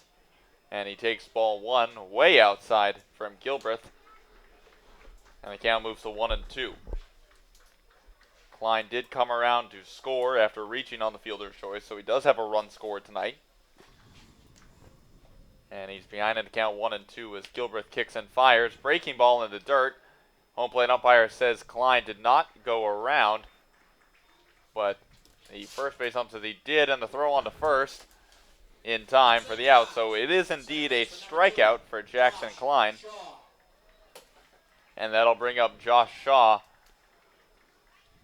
for the second batter of the inning with 1 down here in the bottom of the 8th inning. And I'll be interested to see if Mike Roberts decides to pinch hit here with any of the upcoming hitters, or if he does so in the 9th. Pat Dorian and Dayton Dugas at the bottom of the order. Shaw fouls off the fastball from Gilbreth. Out of play over the Harbor Hawks dugout. There are plenty of good options on the bench right now between Balta, Brody, Cal Stevenson, Hagan Owenby. Fastball there from Gilbreth for strike 2, and Shaw is quickly behind. No balls and 2 strikes. Gilbreth working quickly, fires a breaking ball, which misses in the dirt way inside, and the count moves to 1-2.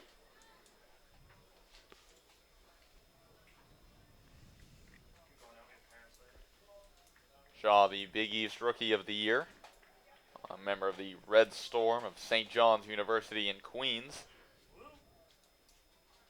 Also the home borough of our own John Perez, the host of Kettle Talk, as Shaw takes ball 2 Breaking ball in the dirt, and the count evens at 2 balls and 2 strikes.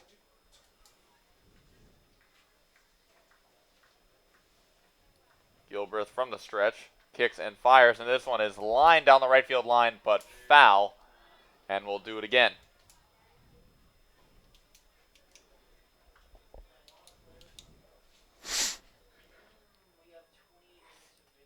2-2 the count on Shaw, with 1 down here in the bottom of the 8th. Kettleers still trail by 2 runs.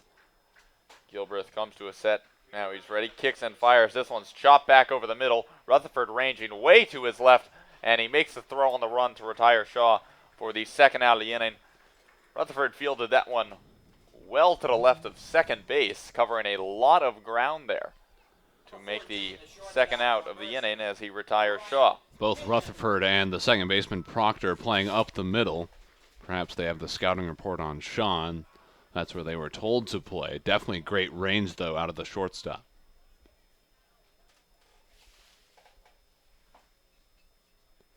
That'll bring up Ryan Hagen, the shortstop tonight for the Kettleers, who is 1 for 2 with an RBI double and a fly out to left as he takes ball 1 as Gilbreth misses outside with a fastball.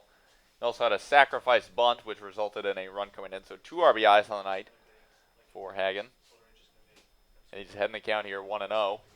And he takes a big cut on the fastball from Gilbreth, but gets nothing. The count evens at 1-1.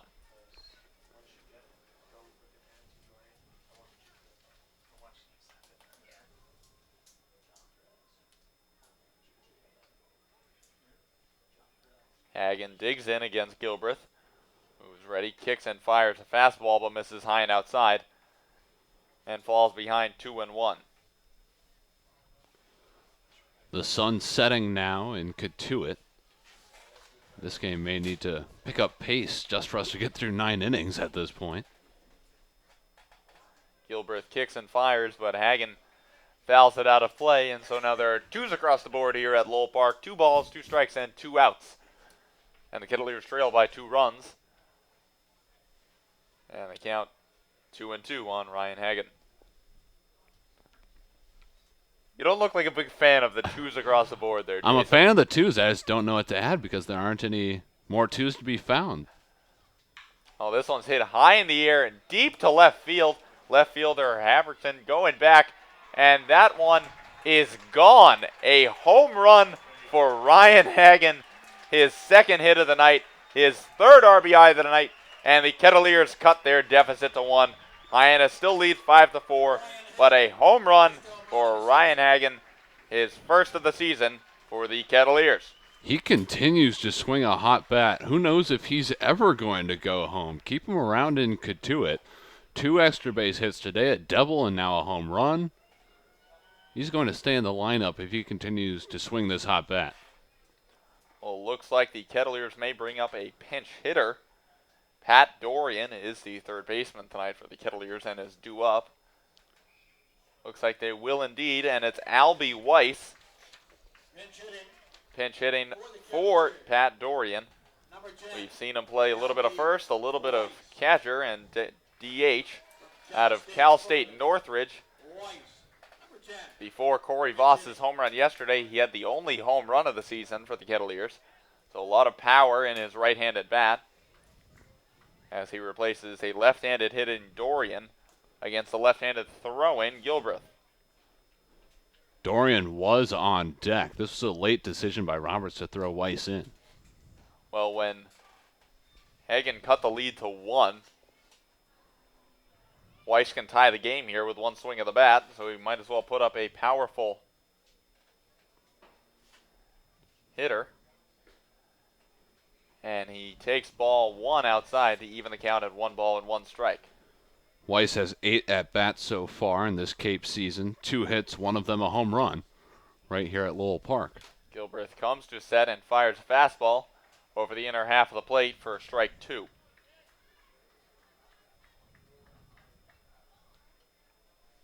So Gilbreth ahead in the count, 1 ball and 2 strikes here with 2 down. And the breaking ball gets Weiss swinging for strike 3, but the Kettleers get a run back on the home run by Ryan Hagen. 1 run on 1 hit, no errors, and no men left on base. After 8 full, Hyannis 5, Cotuit 4. You are listening to Kettleers Baseball. The Kettleers and Cotuit Athletic Association welcome Spencer Hollett Plumbing and Heating and the Cooperative Bank of Cape Cod as members of the exclusive Kettleers Club in 2016.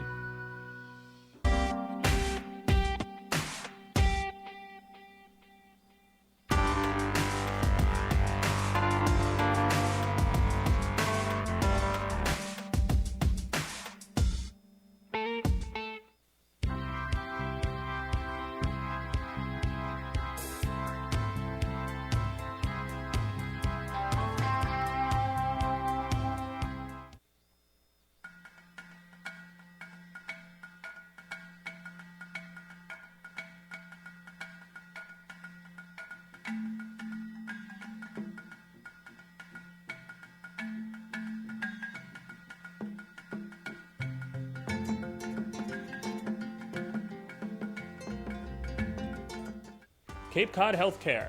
Expert physicians, quality hospitals, superior care. Urgent care is now available at 4 Cape Cod Healthcare locations: Hyannis, Falmouth, Sandwich, and Harwich. Open after hours and weekends, staffed by ER physicians. Expert care when you need it. Learn more at capecodhealth.org/urgent care. Well, it's the final frame of baseball people pay for, although all games here on the Cape League are free. As Aaron Mayer still is on the mound for the Kettleers, and he fires a breaking ball over the inner half of the plate to Treg Habercorn, the left fielder for the Harbor Hawks, who flies this one into shallow center field. Hagen and Shaw convening, but it's Hagen who puts it away for the actually a defensive replacement. A little bit late on the PA announcement there.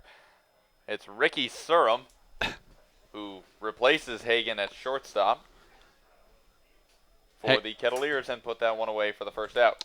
Yeah, Hagen actually moved over to third base. Surham does replace him at short, but Patrick Dorian out of the game, so there was the hole at third. They decided to move Hagen over there, put Ricky Surham in the game at short. So a new defense, especially on the left side of the infield for the Kettleers. Hagen at third and Surham at short, and it's back to the top of the order for the Harbor Hawks against Mayer. Fires an off-speed pitch on the inner half of the plate for strike 1 to center fielder Trey Truitt. Center fielder from Mercer University, teammate of Ryan Hagen. And Truitt chops this one foul, and he's quickly behind in the count 0-2.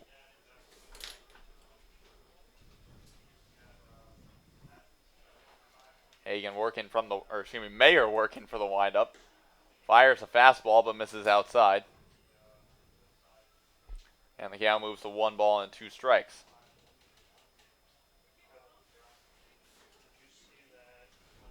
Mayer goes back to the breaking ball but misses outside. Count evens at 2-2. Mayer making his second relief appearance of the season. Goes back to the breaking ball but misses in the dirt. And the count is full now to Trey Truitt. Truitt 2 for 4 on the night. 2 extra base hits, a double and a triple. RBI double back in the third, but also struck out twice swinging. Mayer fires an off-speed pitch, and this one's fouled straight back by Truitt.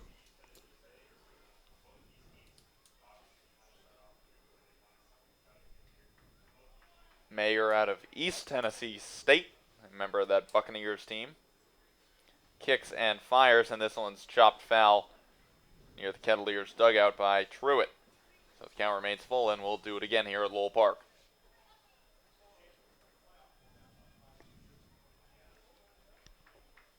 Mayer working from the windup, peers into Susnara. Ready, kicks and fires, and it's a fastball high and outside, but Truitt chases for strike 3. So Mayer gets his second strikeout of the evening, and there are 2 down here in the top of the 9th inning. And that'll bring up Ford Proctor for the Harbor Hawks. How about Aaron Mayer? He's looked better than any other Kettleer pitcher this evening. 5 guys up, 5 guys down. Ross Ochter wasn't half bad in his 3 2/3 as well. Mayer looking sharp out on the mound as Proctor grounds this one to second. It's bobbled by Shaw, who throws on to first in time to get Proctor. So 1, 2, 3, another perfect inning for Mayer. No runs on no hits, no errors, no men left on base.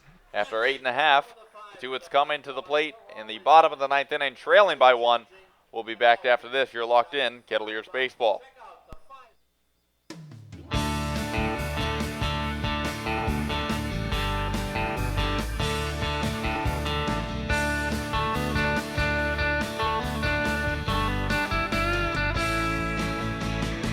Summer baseball's underway. People get ready for a brand new day. So grab your hat and grab your glove. We gotta cheer for the team we love. The ball's racing down the line. Come on, coach, give them a sign. The runner's waiting, he's ready to steal. The Kettleers are gonna seal the deal. Hey, Cotuit, hey, hey, Cotuit. We all know that the boys can do it. Hey, Cotuit, hey, hey, Cotuit. We all know that the boys can do it. Playing baseball the Cape Cod way. Kettleers are gonna win today.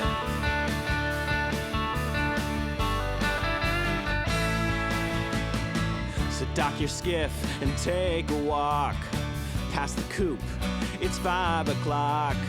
Head on down to Lowell. Pinch hitter for the Kettleers as they trail by 1 here going into the bottom of the 9th inning. It's Jordan Pierce replacing Dayton Dugas. Pierce, a left-handed hitting infielder from the University of Nevada. Wears number 21 for the Kettleers this season, and he'll face off against Lucas Gilbreth, with the Kettleers trailing by 1 run. So Pierce does represent the tying run, and we know he has some power, showing it off in batting practice, and hit the ball hard in his appearances for the Kettleers. And he takes strike 1 over the outside part of the plate from Gilbreth. Count moves to 0-1. And 2 innings ago, we talked about wanting to push this lineup further. That was so you could get Jordan Pierce here, then Jaron Kendall and Alonzo Jones at the top of the order to follow him. Gilbreth misses with the fastball high, and the count evens at 1-1. Both of these teams looking for their second win of the season. As Gilbreth misses low and outside with the breaking ball, Pierce is ahead 2 balls and 1 strike.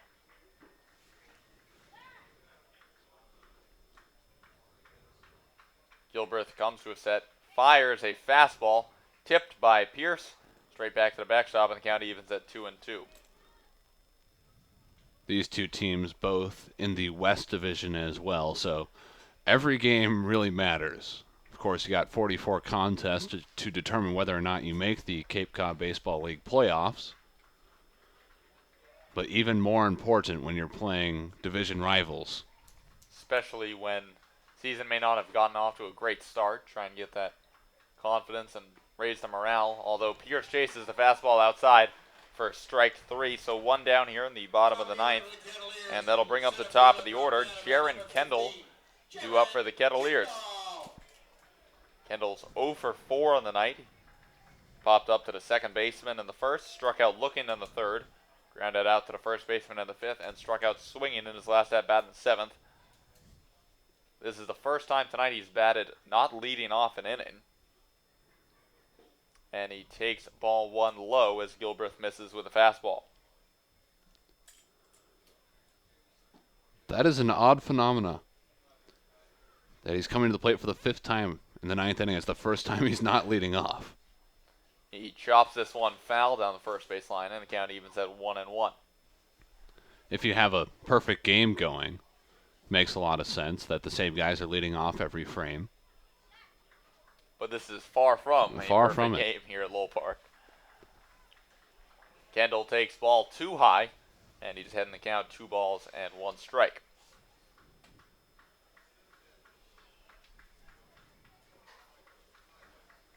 Lefty-lefty matchup here between Gilbreth and Kendall,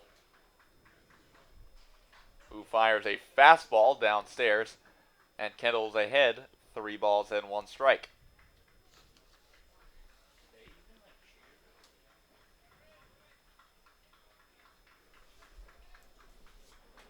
So ahead in the count, 3 balls and 1 strike. Kendall digs back in against Gilbreth, who peers into his catcher Hudgens. Now comes to a set. Kicks and fires. And he misses high with the fastball, so the tying run is aboard in Jaron Kendall. And it'll be his fellow Commodores teammate, Alonzo Jones, coming to the plate here in the 9th. Incredible speed both at the plate and on first base, which gives Mike Roberts lots of options here. He could try to steal Kendall, who is 28 for 36 on stolen base attempts this season at Vandy. Or he could let Jones swing away, knowing that it's pretty unlikely that he grounds into a double play, given the speed of both him and Kendall. Well, the infield is in double play depth. Rogers playing in on the infield to grass as Gilbreth lobs one over to first. Checking on Kendall, but not exactly his best move. That was not pickoff move number 1 for Gilbreth. And the other option here for Roberts would be to have Jones bunt and perhaps try to bunt for a hit, not just move Kendall over. Gilbreth with a bit more heat over there to first, but still not the A move as Kendall walks back safely. As if Jaron Kendall doesn't know that Lucas Gilbreth is worried about him right now. Gilbreth comes to a set, kicks and fires to Jones, who takes the fastball for strike 1. And Tim Sosnara is on deck right now, who has been one of the Kettleers' hottest hitters. Indeed. And Jones digs in. Gilbreth fires again over to first to check on Kendall.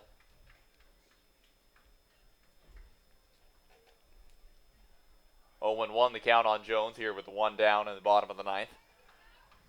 Kettleers trailing by 1, so the tying run is aboard. Gilbreth comes to a set, kicks and fires. Breaking ball low and inside in the dirt, and the count evens at 1-1.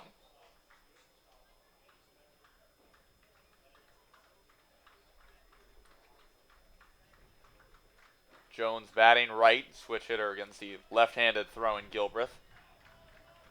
Kendall with a big lead off of first. Gilbreth fakes the throw over to first, and Kendall dives back safely. Gilbreth almost tried to quick pitch Alonzo Jones there, too. He stepped right back on the rubber after the fake throw. Came set. Jones was still dusting off his cleats and trying to dig in. Gilbreth comes to a set, kicks and fires. Fastball just catches the outside part of the plate for strike 2, and the count moves to 1 ball and 2 strikes. Jones with 3 hits today. He's been stranded 3 times, though it'd be fitting if he was the guy to come around and give the Kettleers a victory tonight. Gilbreth once again comes to a set and lobs one over to first, checking on Kendall for the 5th time of this at-bat. What's interesting here is a lot of pitchers like to get into a rhythm, right? They don't want to throw over to first in between every pitch, but Lucas Gilbreth seems comfortable just tossing it over there all the time. And he does it again for the 6th time. The sun has pretty much set here at Lowell Park. Some light still in the sky, but the sun is behind the trees, so getting dark. Breeze still blowing out towards left center.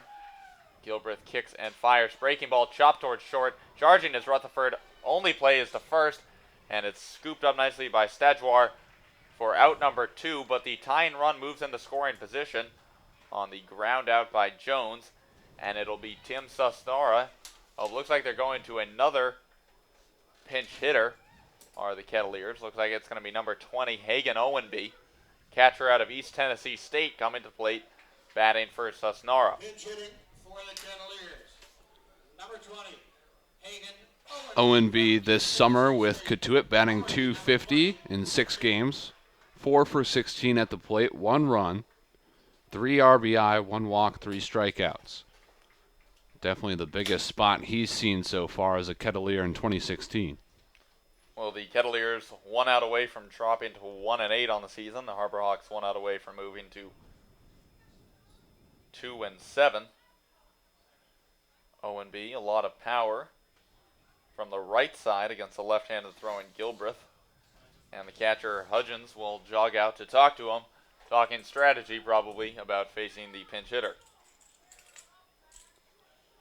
Owenby, one of the 4 catchers on this Kettleers roster. We talked with John Perez, host of Kettle Talk, and our feature reporter here in Cotuit about the catchers on this Kettleers team. And it looks like now the manager of the Harbor Hawks will walk out to the mound, and the entire infield coming in. And it looks like he's going to take the ball from Gilbreth. So a pitching change here with 2 outs in the 9th inning. And the Harbor Hawks go into the bullpen once again to face Hagan Owenby, who is the go-ahead run for the Kettleers. We're going to take a short break and be back right after these messages from Lowell Park. Hyannis on top, 5-4. Cape Cod Healthcare. Expert physicians, quality hospitals, superior care. Urgent care is now available at 4 Cape Cod Healthcare locations: Hyannis, Falmouth, Sandwich, and Harwich. Open after hours and weekends, staffed by ER physicians. Expert care when you need it. Learn more at capecodhealth.org/urgent care. Do you know what that sound is? That's your new digital marketing department. And that'll be your new web designer. And that's Haibu, where these experts are joined by many more, from web designers to search marketing specialists who work hard to get your business noticed online and on mobile. Best of all, Haibu can do it all for you, or give you the tools to do it yourself. To find out more, go to haibu.com. That's HIBU.com. Or call 855-464-HIBU. Oh, that'll be your next new customer. Haibu, made for business.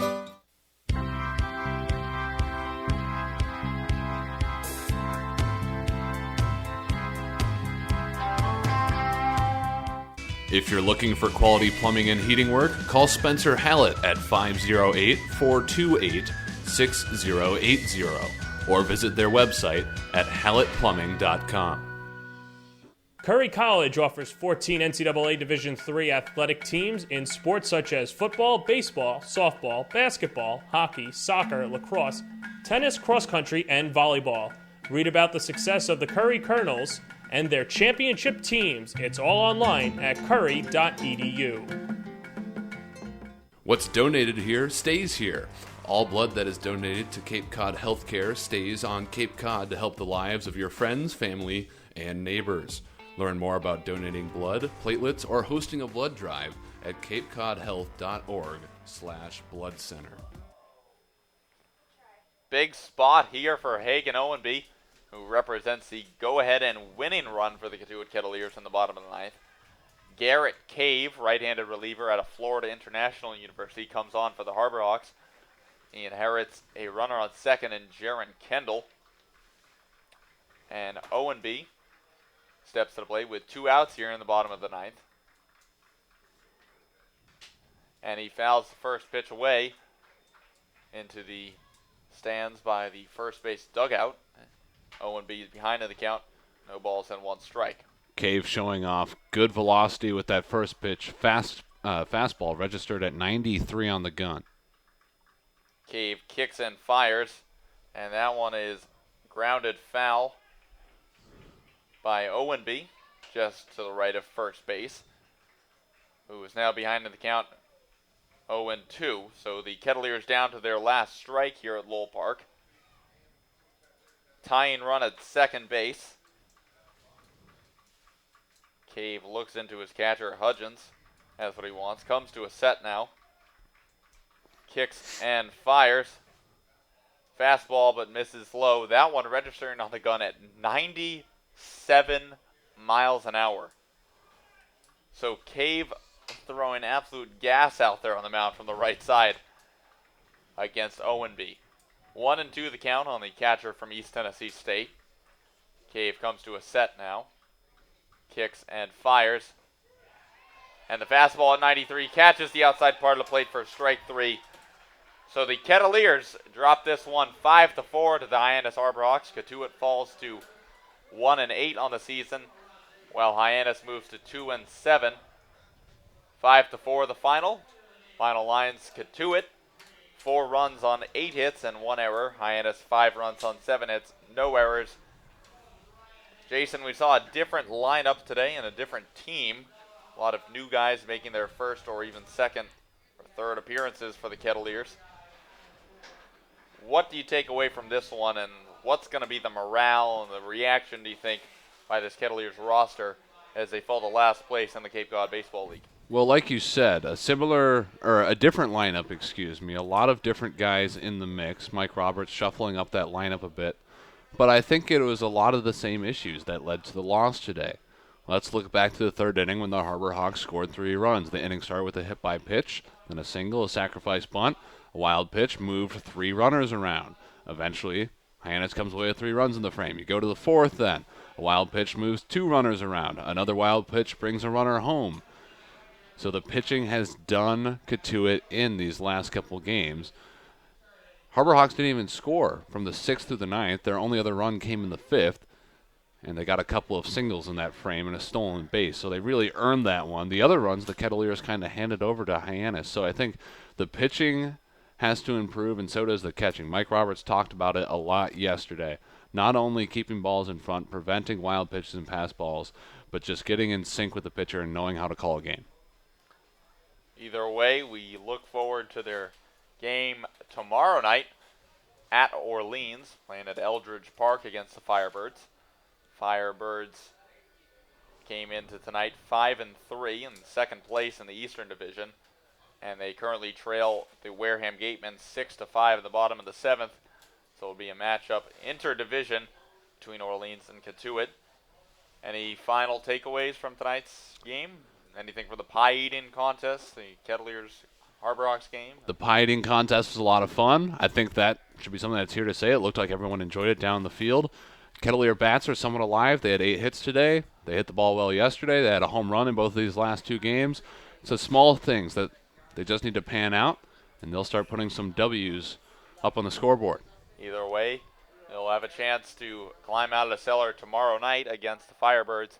That'll about wrap it up here from Lowell Park. For Jason Doro, I'm Aiden Doyle.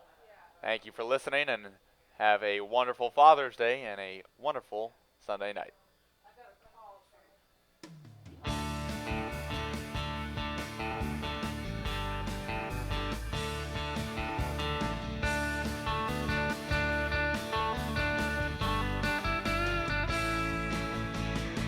Summer baseball's underway. People get ready for a brand new day. So grab your hat and grab your glove. The ball's racing down the line. Come on, coach, give them a sign. The runner's waiting, he's ready to steal. The Kettleers are gonna seal the deal. Hey, Cotuit, hey, hey, Cotuit. We all know that the boys can do it. Hey, Cotuit, hey, hey, Cotuit. We all know that the boys can do it. Playing baseball the Cape Cod way. Kettleers are gonna win today.